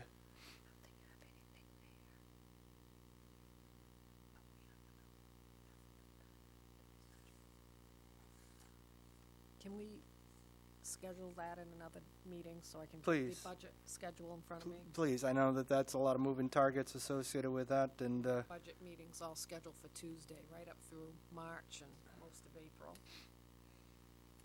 so if we have to have an off night, what would be the next off night other than Tuesdays, guys? Thursday. Thursday preferred? I can't do Thursday, so I'd have to. Okay. We're gonna hit somebody, because we got committee meetings all over the place associated with that What too. about a so- Monday evening? Monday? Yeah, no, I can't. Sorry, I just thought about my work commitment. How about Wednesday? How soon do you want to do that? Sooner the better. Well, it's still fresh in everybody's mind associated with that. We at least gonna have a target. What did you have in mind, Diane? Well, I was just looking at April, because I don't think I have budget meetings scheduled for every Tuesday in April. If you have an open meeting in April, it's fine in that regard. We've already talked about the fact that the March timeframe is less of an issue associated with that. There's nothing that's holding up the developer for what he needs associated with that, so let's do that to not create a snafu with the budget season coming. Why don't you give you the discretion and pick that date? Okay. So picking for April. Yeah, and the first time frame associated with that, and by all means, copy all parties, and we'll see what we can do. Try to pick a date when Mr. Kelly can be available there to be there. He can make it work. His input. Sounds like she's got a Tuesday. She can make work, too, so. Cool. Next item. Order 2017-41, the USDA Rural Development Funding Application. Good evening. I'm here to formalize, I guess, our discussions last workshop last week about applying for USDA Rural Development grant loan application in order to move forward with some sewer projects that we discussed in detail last week. We had the summary estimate of for the Main Street sewer replacement, as well as some sewers upstream of the DMB pump station, which would be basically headed towards Lewiston from the Farwell Mill. And then some improvements at the Davis Street pump station, as well as expansion of the treatment plant chlorine contact chambers. The total estimates from Oliver Associates report were $8.8 million, and we've been throwing around basically around a total of $9 million with the USDA folks. So we're basically here just to ask permission to move forward with that process with Oliver Associates. There's a few steps we've got to complete, as well as the application with USDA. So multiple discussions moving forward. This is just the kickoff point. I make the motion. I'm going to second that motion. Any questions, concerns associated with the dialogue before we, by all means, all in favor? Order passed 7-0. Thank you. Next item, 12. Order 2017-42, dispatch consolidation discussion. All right, who wants to start? We're going to start here, sir. We're going to start here, thank you. Okay. Please. So the water's warm, so I'm going to dive in. Yeah. I've tried to come into this because I sat through one of those I sat through many of those meetings last time this went around when it felt like it was rushed, and thankfully every first responder seemed like in this community showed up and voiced their opinion to halt that, and I commend them for that because I was pretty happy to see them that night. But I tried to come into this topic this year with an open mind to try to hear where folks who maybe were on the other side of that argument were coming from, and try to be unbiased and just let the facts kind of fold out and then make a determination based on that. And I can tell you that for myself, I see no upside for us moving. Zero. I don't see the upside right now. If there was a savings, and it's not about money, and I want to be very clear on that, but if there was a savings, because that was the bell that was being rung the last time. Oh, we're going to save $300,000, and it went to 170, and then it went to some number. Now, I think in the last workshop, which I think was probably the most comprehensive and detailed workshop I've ever sat in my short time here, but no stone was left unturned. I think the sheriff was transparent with what they could do for us, and more importantly, what they're not going to do, what's not their responsibility, I should say, and that was very helpful for me to make the decision. The other side of that, too, is we realized that there was no savings. There was no savings. It's like $94,000 that was going to be left if we made the move. And if we made the move, we were going to have to use that money. And I think as a council, we were all unanimously yelling and screaming that if we are going to do this and there was $94,000 left, that money would need to be salaries for 2 other additional officers to be in the building in the overnights. Right now, we only have 1. So we'd have to have 2 in here, so in case one actually had to transport up to to drop off a criminal or whatever, we'd have to have somebody behind to watch the store. And so there were some elements of this that really stood out and said, to me, I don't see the upside. We're going to get forced eventually somewhere down the line. The state will dictate to us what we must do. But right now, it ain't that time. And I don't see us benefiting from making this move. In fact, I think it does the exact opposite. The people that worked hard in that comm center and have done so, while every time we sit there and talk about their jobs in a very cavalier fashion, it's disrespectful. It's hard for the leadership that's over there to try to keep those folks passionate about what they're doing on point.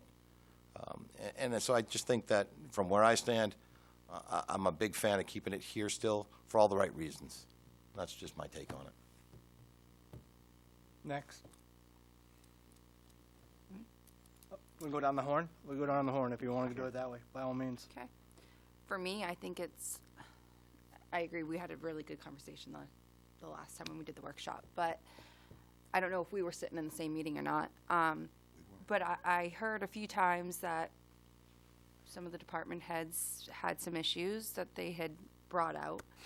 And I think that it's still premature to just shut this down. I want to do something A through Z, not A to M and say, okay, I've made my decision. I think there's other business partners out there that we could talk to confirm. I would prefer to do this the right way and not just base a decision off from one workshop.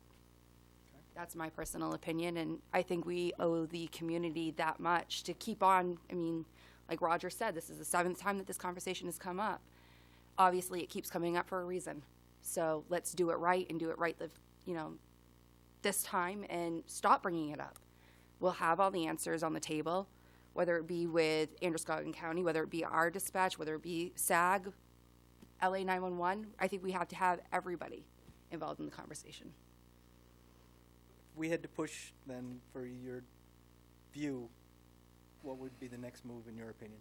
The next move, in my opinion, Yes. would be to get the other business partners, potential business partners, here and see what they have to say as well. And then we can't just base it off from one conversation. Anything else, Cassie? Not at the moment. If Okay. there is, You I'll come, let you come know. back. You come back, Mr. Crawford. I kind of agree with what Cassie said. Seems like every couple years we go through this and then start to make some progress and boom, shut it down because everybody gets angry and says, no.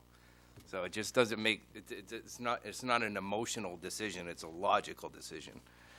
And one of the other things I wanted to say is everybody has said that eventually the state's going to make us do it anyway. So why would we not want to contemplate what now when we can do it on our own terms or better terms than the state's going to give us, obviously. Some of the things I heard tonight from the audience comments was, we like to keep things in-house. I'd love to keep things in-house. Can we afford a hospital here? No. Does it make sense financially to keep it here? No. And that $94,000 figure is only the first year. It goes up after that, as far as savings goes. But we have no guarantee. I don't want, you're right, you go, you. But, and another thing I heard about, without a dispatch, that's the warming center. Well, the town office is the warming center, and the rec center is a backup. So, so I just don't want everybody to be thinking that without the dispatch center, we're going to be sending people out in the cold. They're not going to have any place to go. The money from the savings would go to another department, not tax savings. That's something I heard. Maybe there's departments that need it. Public Works could use it. Sewer department can use it. Recreation committee could use it. That's pretty much all I have for right now. Okay, but by all means. Mark? I mean, before we make a decision, I'd really like to hear from other towns that have gone through a consolidation process and see, for bad or good, how did it go there? I mean, I know Topsom a few years ago did the same thing, and how did it go there? Did they cope with these issues, or did they have problems? I think we'd be remiss to shut the door before we bring in people from places like that and tell us, what was your experience, whether it's the police chief or the manager or just people off the fire department or the random police detectives. Bring in some people like that and see how things went, and what are the challenges or what was good or bad about it. The key piece that I would actually like to say would be we had our first goals session. We had our first workshop in January.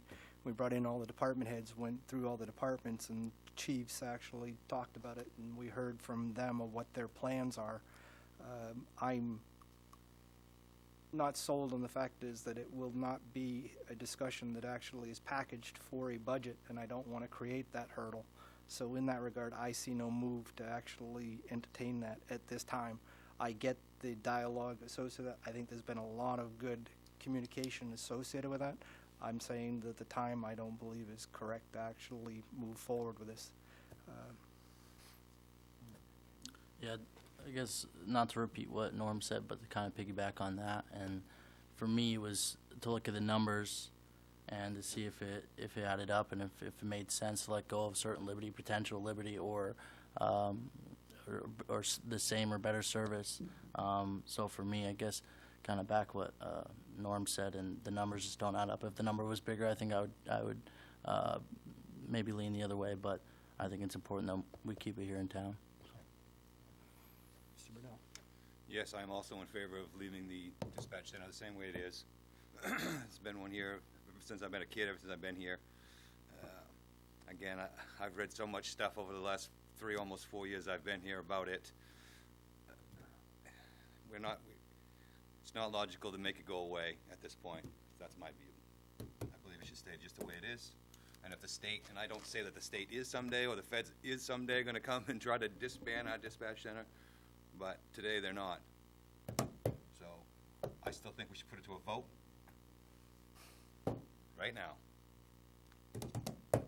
Any other input from up here I before I go there? I just want to say, going back to what Chris just said about keeping it in-house, and at some point we have to sit back and realize how much can we do independently. Every community wants to be independent, but at what cost can you continue to be that way? And at what, not even cost, at what safety measures are we willing to take to continue to do this? I mean, we hear about the, calling 911. If it is, when the EMTs were here, they said they can't get that code. So if my kid is having a seizure or stop breathing, I want those responders to be able to know that. And if that's the case, if they're not being able to do that through our dispatch, that's a disservice to me. That's a disservice to anybody in this community. And again, I think it's premature. I think we need to A through Z, dot our I's, cross our T's, and make not an emotional decision, an educated decision. And I don't think we have all the facts right now. Well, I'm not making an emotional decision. I'm not going to sit here and debate that, but. Correct. That's good. Question to my audience, because they're sitting in the back row.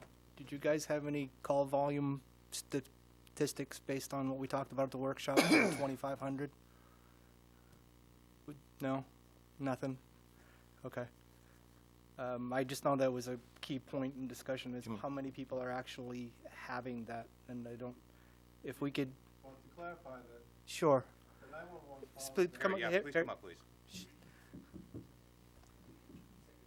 You may be the soundbite we read in the Sun Journal tomorrow, so state your name.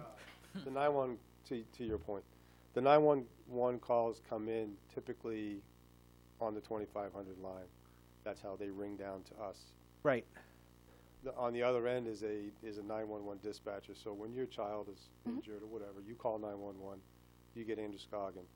They start EMDing that call with you. They get the code. They call us and they tell us, this is where it is, this is what it is, here's the code. So they give us the code. We give that code to the ambulance service when we call them. But So there's no. To me, that seems like a delay. Because Right. I'm on the phone and then they have to call you before that call even comes out. That, a matter of a few minutes can make or break somebody. Yeah, and I mean, the only way around that I can see would be if Lisbon Emergency contracted with the county to do their dispatching instead of us. Then it would be direct to them. But I mean- they're private. They're not a part of Lisbon. In my understanding, I could be incorrect on this, but even if our dispatchers were to become EMD or certified, there's how many dispatchers on duty at a time? Typically one, but Okay. sometimes two. So if they were to be certified, if I call, they're stuck with me until. Yeah, we couldn't EMD. Yeah, so there could be 10 more calls coming in and they can't hang up. No, Right? I'm saying they can't EMD. Oh, We can't EMD the call because you need one to EMD the call and another one to dispatch. Right. the unit. So that in itself. But that happens either way, whether it's 911 center or here. You still I need think two- you're, you I still think need you're two misunderstanding what I'm. what, if there's one dispatcher here and they are trained for EMD? Well, they're not. We have to be. If they were. We would have to be a certified EMD center, number one, which we're not. And you'd have to And have they two would on have to call be and- each individually certified, which they're not. Okay, I'm just trying to clarify what your question Yeah. is. I think the question is if they were, Mhm. and once they take that call, they own it, correct? If they're doing the Right, we would have to have two dispatchers working. Okay. Because one of them is gonna stay on the line with Mhm. you, telling you what to do, and the other one is gonna be dispatching the ambulance. And other calls. Yeah. And sometimes if you get two 911 comes into the county, they're both on 911, and if they're EMDing, nobody's calling us. So it's all a matter of bodies. Okay, so how many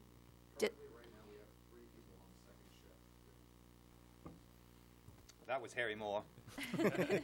Eric Sampson, sir. And Eric Sampson is stepping up. Currently, right now, we've added additional staff, so we have 3 people on second shifts because that's where we have our highest call volume, somewhere between 2 and 8, 2 and 9. We originally were asking for, I don't remember, 2 or 3 because of fire EMD incoming, which is going to be, well, I call it fire EMD, but it's a similar procedure to rescue. There'll be protocols. So we held off because we're not going to be required to do that portion until September, October, November, at which time we're going to add additional staff and have 3 on, presumably first and second shift, and I think it's 3 days on third shift. And we'll evaluate then the call volume and how it goes to address it, because with the fire issue, that's going to create a staffing demand. And I've called at night where we'll have 7 911 calls, but literally at that time, and there'll be 7 911 calls, but they're not all, we'll say, 911 appropriate. So just because you have that amount of calls, because of the QA, and they go through their systems, they can determine right away this one can hold, because you have to prioritize too. Once they commit to that 911 call is when they're committed, and there's no saying hold please. So you're right. In effect, if we get 50 911 calls because of the school bus crash, we're dealing with them all. But when you get the one where you're going to go through the procedure of it, once you start that procedure, there's no turning back. And obviously, and I know there was some conversation, I thought a little bit about the workshop, there was some conversation about maybe training for EMD certifications for your dispatch center. Well, you'd have to add staff, because if you're going to have your one guy EMDing your calls, he's not able to dispatch that same call. Where currently an advantage we have now with the 2 on, or the 3 for our second shift, is one person can be EMDing a call where the other person can listen in and dispatch at the same time. And I'll repeat it again, and I know I wasn't going to get into too much, and if it's not about the dollars, as I said at the workshop, and it's about the public safety, you really need to look at what you're doing. And I know in talking to, I believe it was the town manager, about how things work out here in Lisbon with your charter and everything, I do believe that if you were to decide to look at other options as far as contracting with a communication center that is 911, EMD, all that, I think you're required to look at 3 different operations to solicit bids or feedback there. I mean, you've seen what we're offering. I know where we stand, but I think there's some information in hearing people talk that maybe it's dated, maybe they're misinformed or don't understand the practical nature of what's happening in dispatch centers.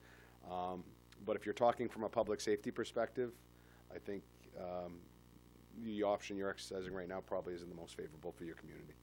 Just my opinion, professionally. Well, I got you here, because I just Yes. heard something that you brought up, and I wanted to just kind of go back to a point that you had made earlier. Sure. Where you talked about a delay from the public safety standpoint. I just heard you say that multiple 911 calls come in, so you have 2 dispatchers on. So it comes back to that bodies issue that we talked about before. Whether we have 2 bodies here or 2 bodies there, in the hypothetical world where we had our dispatchers trained as EMD dispatchers, then it becomes a prioritization, which could then create a delay. You couldn't have the way your current structure right now, and if I'm wrong, somebody tell me, but you couldn't actually have your dispatchers with your staffing levels now EMD trained and certified. No. Because in effect, there's only one on, from what I understand. Oh, no. I'm using. Under mine, yeah, you can have 15 dispatchers I hear what lined you're up, saying and if loud there's and clear. 15 911 Right. calls. Loud and clear, there's- but currently you staff at 2-3. I know you recently just added the third, but. And then the following, we're going to add But 2 yeah, more, yeah. And using then that we'll- hypothetical, Yeah. just to kind of compare apples to apples, which is, if we would use the same scenario that you guys presented before, which would be 2 staffed dispatchers here with EMD training, and they get 11 calls, they're going to have to prioritize, which then creates a delay. No Well, you don't different have than to, lack county. of a better term, you're not going Okay. to triage every every Okay, call. then 'Cause let me you- pull that back. You're right, that's yeah. not fair. You can get a 911 Triage call a for somebody call. stealing, somebody just stole my bike. Right. That's not really, I Right. think we'd all agree, but people call 911 about lesser things. Because they don't know to call 753-2500, which is our number, or 353-2500. If you ask any child in the 6th grade, they're not calling 353-2500. They're going to call 911, because unless somebody somewhere is probably giving them bad training or bad curriculum. Yes, I hope the education for 911's getting through to the kids. Yeah. But Stop, drop, and roll, you know? Yeah, yeah. I think the key here, point here, it's not so much trying to disparage, and I want to be clear on Yeah. that. I'm just trying to compare the two together to say, I absolutely I don't think any one of us don't appreciate professional opinion on this. Yeah. My personal, which I made clear at the top of this, I won't beat a dead horse, but I have some genuine concerns about what happens after that contract kicks in, because I trust you, but I don't know that you're going to be there all the time. Mm-hmm. And our dealings with the county, by the way, we just finished a lawsuit, make me a little concerned. So I'm not quick to jump into bed with them. I get it. And so that's where I'm at on No, this. and I know a huge hurdle was that local control, but I just, and I do feel bad, and your chief has talked to me too about what does this do to the staff, and you are revisiting it every year, every 2 years for the past decade. All it takes is one person up here that want to really make it happen, and it's got to be revisited. So every year this could change. This can come up every year forever. Well, no, sooner or later it'll happen. There it is. There it is. Thank you very Yeah, much no problem. for your time. Thanks. Thank you, Eric. Any other questions? Here. I'm good. I'm going there. Go ahead. Anything new? New. We have rule. I do. Relax. My blood pressure does not spike, sir. Mine does, all the time. I come here. Okay, before you people vote, I would ask you to please take a trip to Androscoggin County and look at the operation. Look at the NetGen 911 system. I went there. I took the time and went there. I watched their 911 operators take a 911 call, watched it come up on the screen right where it was, and watched them talk all the way through. And they stayed with that call all the way through it.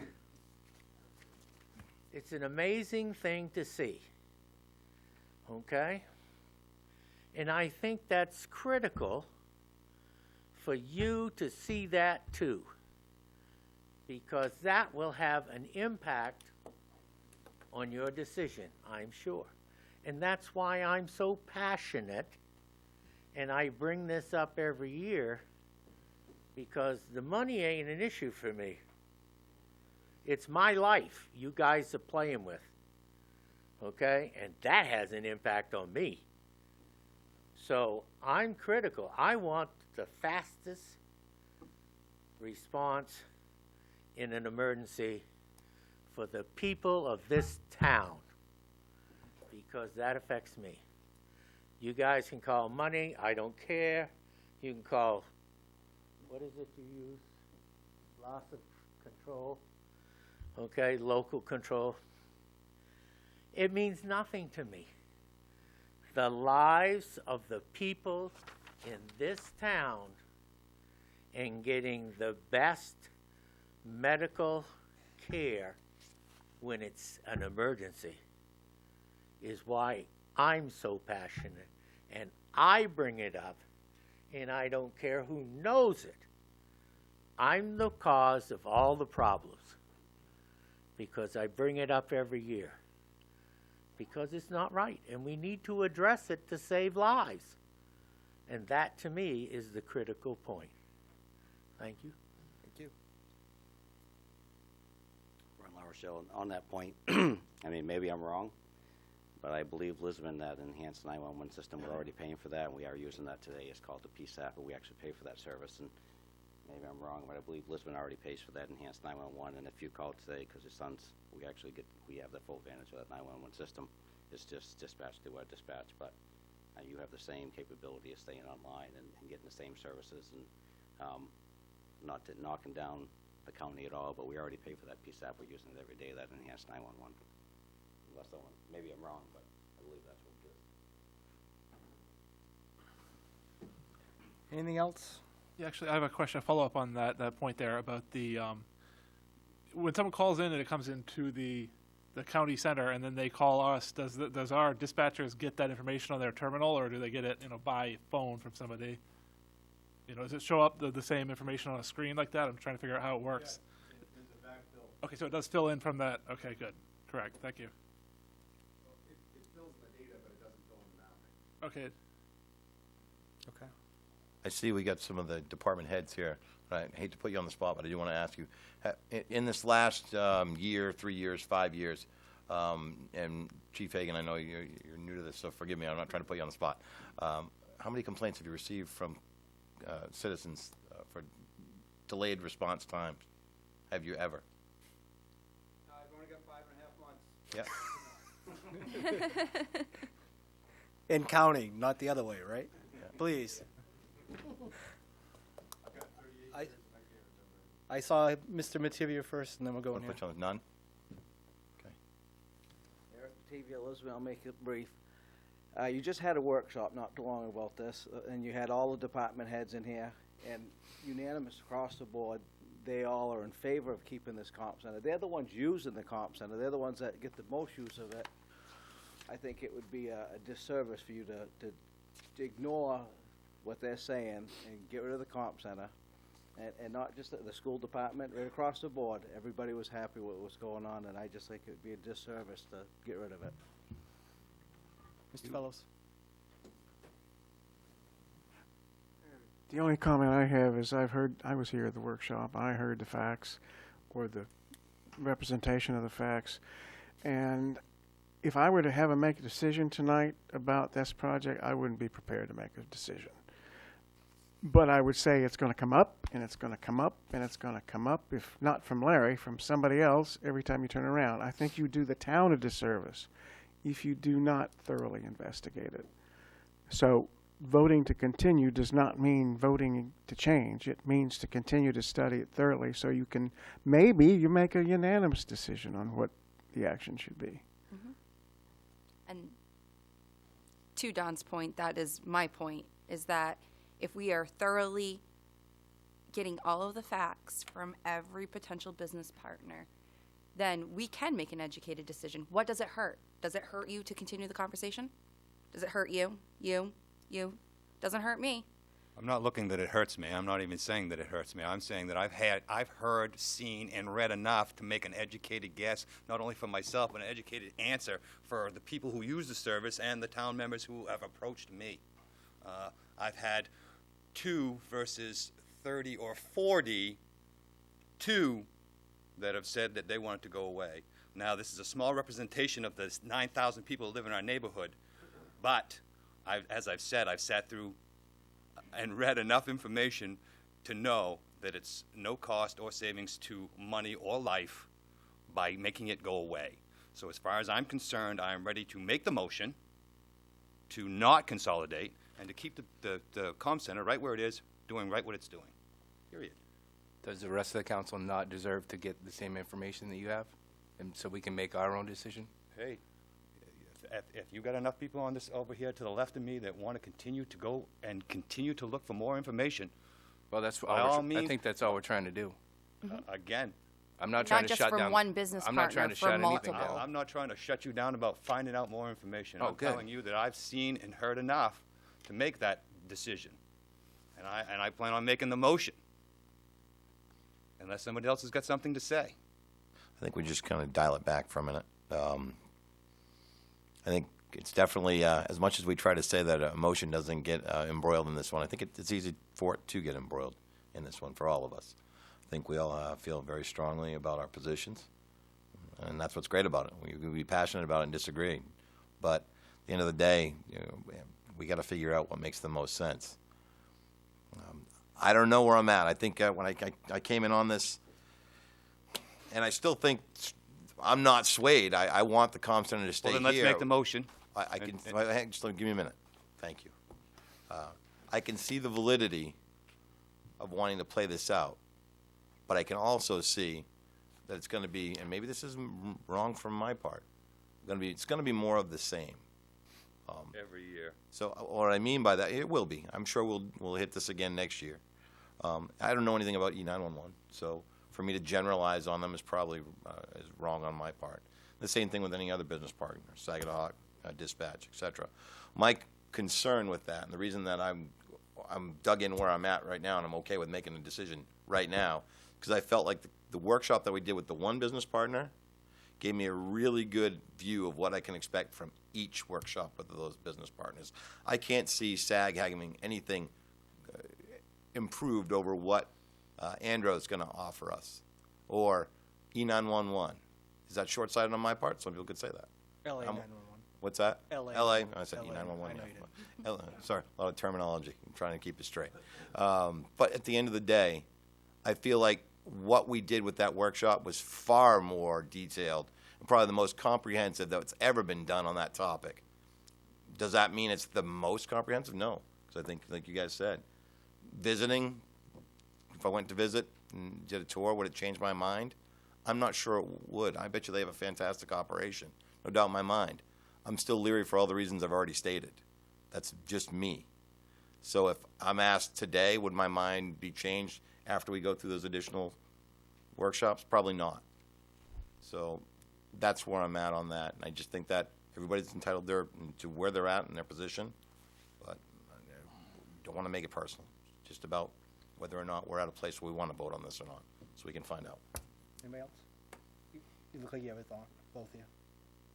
My thought is I don't think I'm not saying anything that I'm saying tonight because I want to shut down the comm center. That's not my intention. What I want to do is learn everything I can about it so that I can make that decision later on down the road. You got a thought, Ted? I can see it. No, I mean, I agree. I think we need to do all our research and not, have a hasty conclusion here. Mm-hmm. This is not hasty. I think, yeah, I think we've had time. Repeat your motion. I make the motion to, we are not going to consolidate and keep the dispatch center the same way it is. No more discussion this year. No more discussion. I need a second if we're going to vote on this. I'll second. Okay. Any other discussion before we? All in favor? Opposed? Let the record reflect, please. So it's 4 in favor and 2 opposed. Motion carries. It was 3 opposed. 3 It was opposed. 3 opposed, Twyla. 4 and Where's 3. the other one? Oh, Mark won. Yes. Right, okay. Thank you. We're on the next item, which is the ATRC, right? Order 2017-42A ATRC projects, correct. He's back. I really didn't want to have to go after that discussion, and I apologize for the late addition to the agenda, but we have to submit our, seems like we do it every year. It's supposed to be a 2-year plan, 4-year plan, 5-year plan. We seem to submit these applications every year, but we just need permission to submit the applications to the ATRC for some of the road projects that we've already applied for, and then there was one additional project, which is a section of 196 from basically Frost Hill Avenue, right around there, to approximately Bisbee Street. It's an area that hasn't been paved recently. And once the end from McDonald's all the way out is paved, and pretty much 196 will all have been done within the last 5 or 6 years, and then we'll turn around and start asking again, so it gets on the schedule again. And this is basically just to ask for the permission to Permission, that's all it is. to fill out the I'll make the motion. application. Second. Who seconded? On the end. Chris did. All in favor? Thank you. Thank you, Thank you, sir. Ryan. Pass 7-0. Next item. Other business, council committee reports. Let me dive in on this one. I went to the school committee rescheduled meeting on Thursday, and it was going to be an exercise in the mundane there. There wasn't a whole lot going on, but lo and behold, the state released the ED 279s, and so we got a preliminary number of what the school committee could expect. Dr. Green did, and it was a little interesting because traditionally the state sends an email out to the superintendents and lets them know, hey, here's what it is. And it's usually the leaping off point for all the, here's what you can expect for state funding. No email went like that. In fact, it was just released onto, there was a link to a website. And on that website, the different administrators had to kind of ferret around to find what they could anticipate this year. So it was a little bit of an Easter egg hunt. But ultimately, it came down to what Superintendent Green was thinking we were going to have for a deficit based off of what the governor had proposed for a budget, and what actually looks like is a lot better than we had hoped for. Still going to be a loss. The initial leaping off point was $169,463 negative, less than what we received last year. But I think the initial thought was that would have been more like $500,000. So to only be 169,463, I had a quick discussion with him just to say, is this the worst possible case scenario? And I don't want to hold him to it, but he said, yeah, the only thing, this is the way it's submitted to the legislature right now. So changes could be made, which would then allow for that number to actually get a little bit smaller. I don't think it'll actually be, we're at zero or even to the plus or positive, but at least it's not as bad as we had hoped. So that was some good news. That's from the school committee meeting. Thank you, sir. Planning Board. They reviewed applications for a subdivision, John Crafts on Main Street, 2 house lots there. That was approved. And as Mr. Fellows mentioned, the Kelly Park residential part of it talked about the street widths and hopeful to be able to address that at the March 9th meeting. Other business, they talked about their budget submission and a request to actually put iPads into the budget and to do the comp plan and access management information that's necessary with, help me now, the entity is AVCOG? AVCOG. Did I do better with my notes this time? There we go. See what you get for free. All right, that would be my report. Moving right along. Water Department. Nothing to report right now. We got a meeting coming up on 27th. Sorry. Thank you, sir. LDC? Nothing to report. We're on the same timeline I talked about previously. Conservation. Well, I couldn't get there last week because they had their meeting at the same time we had our workshop, so hopefully in the future we'll have a... You got host. Yeah. Absolutely. Recreation. Nothing to report. County budget, I got the book in the mail. Nothing changed from what we talked about. They just officially printed it. Library. They're working on their project to switch over to the new 12-digit system, and that should get them lined up with all the other libraries in the state for the interlibrary loan, and you'll be able to go online on your computer and order books that way and just have it right ready when you get there and not have to call in on the phone anymore. So it'll be a very nice system when it's updated and ready, but they got to put a lot of work in to get it going now. So thank your librarians. They work hard. Thank you. Moving right along. Next item. Town Manager's report. Yeah, I just have a couple of items. I want to thank Public Works for their hard work during the last 3 storms in 1 week. I know they spent a lot of hours cleaning the streets and making it safe for everybody, and I just want to commend them because they do spend a lot of hours in the truck. It isn't just your normal day. They just go back and forth, and then sometimes they don't even sleep the next day, and they're in cleaning up the streets, and to have 3 in 1 week, that's pretty darn stressful and a lot of hours. But I just want to say thank you to them. We did a mailing recently for a list of people that we didn't think had the homestead exemption. And since we did that, the assessor's office has processed over 60 homestead exemptions, and they're still coming in. So we're touching a lot of people that didn't have them in the past.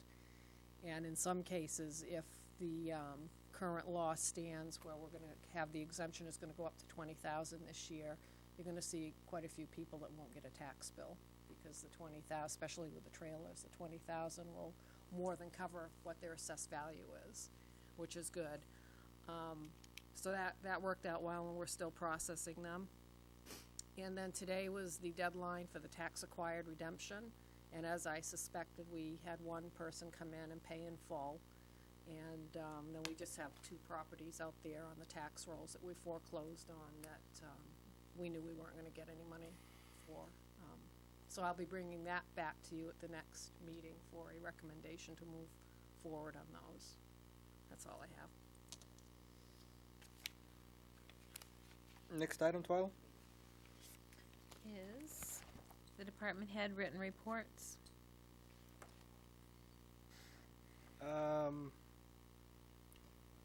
Regarding the library one, was there anything, this is a question for Ms. Neto, I guess.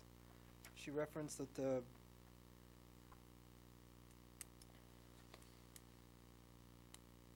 overdue charge notices, is there anything on the fee schedule that we're working on that might impact it there, or is that just policy regarding the notices? And if we don't know, could you ask? Yeah, I'll find out for you. I don't think it'll impact I the didn't schedule, but I'll think so find out. either. But that was, and I'd like to give kudos to Melinda Durgan, Chief. Is he still here? No, he's gone. All right. Melinda actually worked with the police department to actually put the brochure together that we're actually in our packet here tonight. She's a high school student who marketing.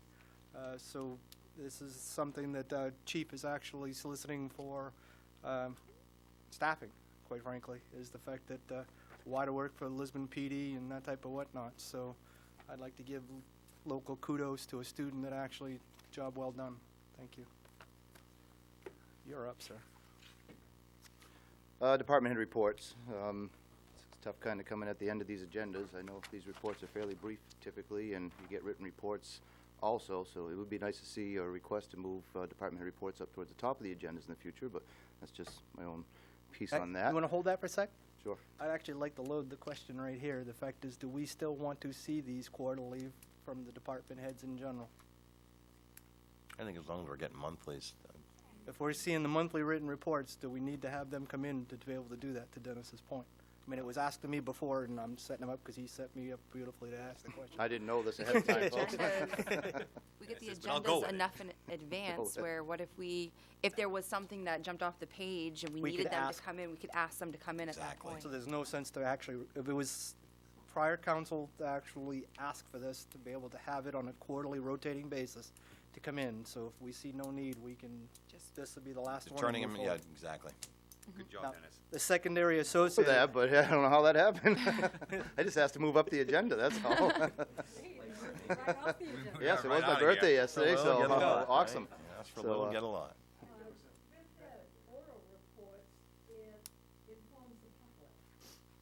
Correct, but in the packet associated with that, there are the written reports. What I would like to be able to say is maybe if nothing else, they actually go out on the website or something of Yeah. that nature to be Right. able to get it. And then we could actually, if nothing else, have them available within the public to be able to pick it up like you would a packet. So in that regard, or call a counselor. There's 7 of us here, some of us with better hair. To your point, Dot, if there really is a need and there was a demand that supported that somebody who doesn't have a computer, Yes. we could certainly get copies to the library. That way it'd be a local place where they could pop in. And that, I'm sure, for that matter, we could keep copies here at the town office. That way, folks in Lisbon who aren't, the Lisbon Falls Library isn't local to them, they could still get a copy for their consumption. Yeah, I'd rather. No, by all means. By all means. By all means. Thank you, Dot. Go for it, sir. All right, so in this case, because I haven't hat's new. seen the, well, we'll maybe touch base on that in a few minutes. There's a reason for a hat I'm wearing. We'll go into that in a minute. But I'm going to give you the calendar year 2016, where I haven't seen the council since the end of the year. So good chance to just give you an idea of what happened last year. I'll make it short and brief, but I've got 3 departments, Board of Appeals, Planning Board, and Code Enforcement. So under the Board of Appeals in the calendar year 2016, they handled 3 cases, which for the Board of Appeals is actually a lot. Sometimes you'll go a couple of years without a case. We had a variance for a lot of record, which is just establishing a non-conforming lot to be used for a single-family home, which was approved on Hasty Street. We had a variance for reducing road frontage on Ridge Road, which was approved so they could build a single-family home for an elderly couple. And we had a variance request for reducing a side setback on Houston Street, which was denied, but I will say the denial actually worked out better for the applicant in the long run. and they would agree to that too. So pretty decent deal for the Board of Appeals last year. So, Planning Board.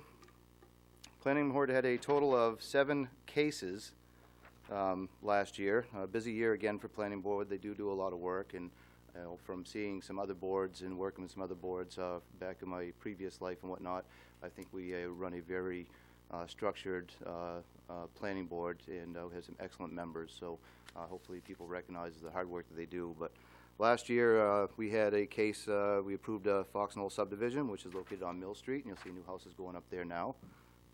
We had the approval of the Rumble Mill demolition. So depending on what side you're on there, I think we agree the view is nice now. We had a home day gear business that was approved on Hasty Street. We created a property maintenance yard sale ordinance, or property maintenance ordinance, if I have that correct, which is something that's I'm starting to utilize now since it's been adopted, and taking care of some of these properties that needed that extra kick to come in conformance. So that was a good one. We have an outdoor firing range ordinance that was put into effect, and that was the request of the council to form a subcommittee in regards to some issues we've had at the one firing range we have, just in relation to trying to get some control if a new one was to come into town, and having some regulations of where it could be located. So that kind of protects us in the future if somebody else wants to do one, and making sure it's not in a residential area and causing problems. So that got adopted.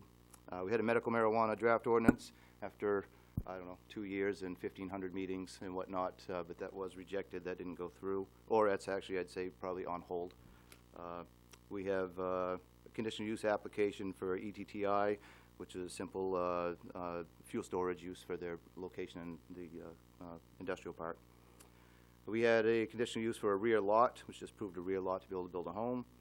We had a subdivision amendment to Kelly Park, which was going from the commercial to a 4-unit multifamily.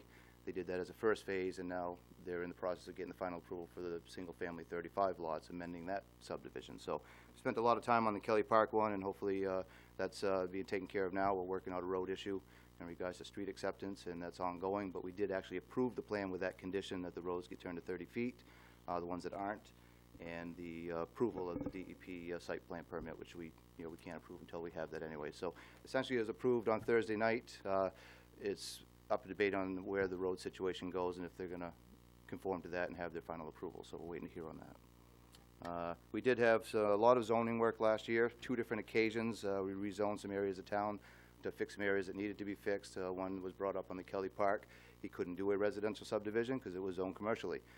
So we had to look at that and change it to village, which allows a mixed use, and it kind of made sense for there. I think everybody's seen the investment he put in, and there aren't businesses like that, big businesses coming into town. There's a lot of competing towns around that have those businesses, and I think we really need to start looking more towards being a recreation town. We have all those things in place with Beaver Park. We have river frontage. We have walking trail system. We are a town to raise your family and live and recreate, and you can work in these big businesses in 15 minutes in any direction. I've been saying that for years, but I think the town really needs to open their eyes to some long-term planning and look at some of those situations, especially in regards to the situation right now that we have key properties available now that we're not doing anything about. And if some wrong person does, you lose those opportunities. You don't get them back. And a prime example is a property on Route 9. Looked good on a budget for selling it for cheap money. We have a situation with a salt shed down at the Public Works, illegal salt shed. It's in our aquifer protection area. The state knows it, Ryan knows it, everybody knows it. The perfect place for that salt storage was Route 9 with great access for their equipment and their trucks, and we gave that property away. So just some long-term planning would go a long way for this town, and especially revitalizing key areas. I'll give you another example. We have the Night Celotex. If you pick up your comprehensive plan, it's all through it. If you look at our downtown revitalization plan, it's all through it. It earmarks that as some incredible water frontage that we have to take advantage of for the town that we are, a recreation town. Instead, the company that sold it to the last company that kind of cleaned it up halfway and left a mess, just bought it for pennies on the dollar at the auction so they can finish cleaning up and sell it again. So they're minting money off the same property, while unfortunately we sat and did nothing and could have bought it at auction for cheap money, which our comprehensive plan talks about. Those are the things that it gets tough, because when they're gone, they're gone. So we have a company that, again, that's making money off that property repeatedly, and we're missing these opportunities for long-term planning for the town. So With that said, that was kind of the work from the planning board. We had one other rear lot for a residential home. So those are the cases and the zoning that we worked on. Code enforcement. Real quick, we issued 98 building permits last year for about a permit total of around $13,000. We issued 97 plumbing permits for a total of about $9,000 in permit fees. Electrical permits, 94. That was $4,500 in permit fees, but that doesn't go to the town. It goes to, we have a separate electrical inspector that gets the fees directly to him. And we had 60 miscellaneous permits for $60. Most of those are free demo permits that the town charges for the demo material. They get that. We don't have a fee for that, so that's most of them. With that said, the good news out of this, trying to make it quick here, out of the building permits, the 98 building permits we issued, I'm going to go backwards. We had 20 other permits, which is just decks and miscellaneous permits, small stuff. We had 3 commercial projects, a couple remodels, and another commercial business coming to town. We had 24 accessory structures, which is, sheds primarily. We had 12 residential garages. We had 15 residential remodels. We had 9 mobile homes. And the biggest one, from looking back through the town, and it takes a while to go back to find this number, something I'm very proud of and something I think has a huge impact and goes back towards a place to raise your family. We built 15 new residential homes in this town last year. The last 3 years combined, since I've been here, we didn't even total that number combined. So that's a good thing to see. There's some new construction going on, and hopefully that carries on, because I think that's going to help our tax base, and I think that's a very positive thing, especially with the Kelly Park and those coming up in the 35 units there. So it's a good opportunity for single-family residential homes in town. So that's my permit. Oh, the one thing I missed out of that, out of the building permits, and this is an exact number, but when you do a building permit, they have to put a cost of construction down. Unfortunately, I have no way to quantify if that cost is correct. I can't go through invoices and find out if they put the right number. And a lot of people that pull the building permit think that the number they put there is what they can get taxed on, so I explain that's not the case. So I think they keep the number low. But with that said, the 98 building permits came out to a valuation of $4.5 million. So just give you some numbers there. I'd like to point out, just real quick, downtown has got a lot of big things going on. Lisbon Falls, I should say. I know we have 2 downtowns, and I live closer to this one up here, and would love to see kind of my point of key properties. There's some key properties in Village Street for sale. Wrong people get them. We lost a huge opportunity to revitalize that area. I'm talking about Lisbon Falls. Just to make the planning board aware, we have taken permits out tomorrow, actually. Shampoo Insurance is moving into the TD Bank North building, so it's going to occupy a vacant building down there in the Lisbon Falls, which is a good thing. A lot of people aren't aware of the Down East Energy building. It still looks like Down East Energy, and it looks like all the windows are plastic off and everything. But what you're not aware is today I just gave the final occupancy for an absolute beautiful photography studio in there. It's all done inside. It is gorgeous. Kept the old exposed bricks, a real old feel, both floors, beautiful staircases, done a nice job. It's a mess in there because he just moved everything in, and it's time to move in, but you're going to see the tape come off the windows, the sign go up, and all of a sudden somebody will say, wow. So that's a great thing for another vacant building we have in town. Cheryl Haggerty, a very respectable realtor here in town, which I think has a beautiful location now. She's actually relocating her business to the old animal hospital spot on Main Street. Another vacant building being filled. That's actually going to fill a lot of the vacancies we have all in short order. There's another big project going on. I don't believe it's disclosed yet, but it has another one revitalizing that area. And with that said, I'm wearing a Moxie hat today because I'd like to make a big announcement that the Moxie building is under contract, and you're going to see, keep tuned, but you're going to see big things happening very fast. In fact, they already are. If you would actually go check it out now, it looks a million times different in the last 2 days than it did just a few days ago. And that's going to be continuing real soon. I'll leave it at that. But you have some people that have this town at heart that want nothing more to pass this down to generations. The concept behind what's going to happen there is going to be focused on the history of Lisbon. Keep the Moxie part alive, but it's also going to be a big tribute to the town of Lisbon. So I'll answer questions probably in more detail next week.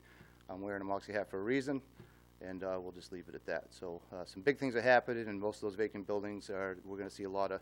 Oh, and a dovetail on that, we have the $400,000, which you guys have approved, which I thought was on the schedule to go out to bids. I don't know if I missed it, or was that last week?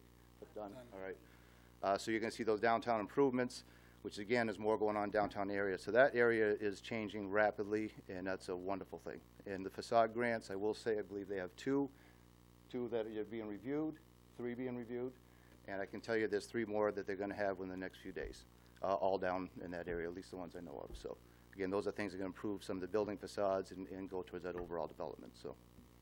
All right, that's my annual report. Thank you. Thank you, Dennis. Thank you, sir.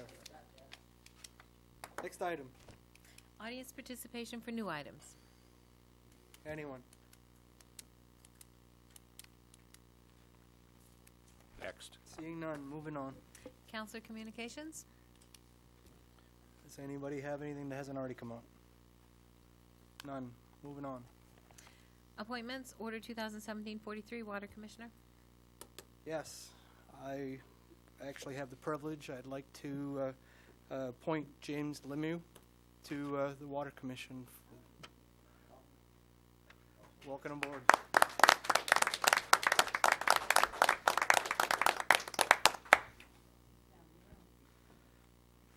Next item. No executive session would be to adjourn. I'll make that motion. I'll second. All right. Thank you all. 7-0, Thanks for coming up. 9:26 p.m.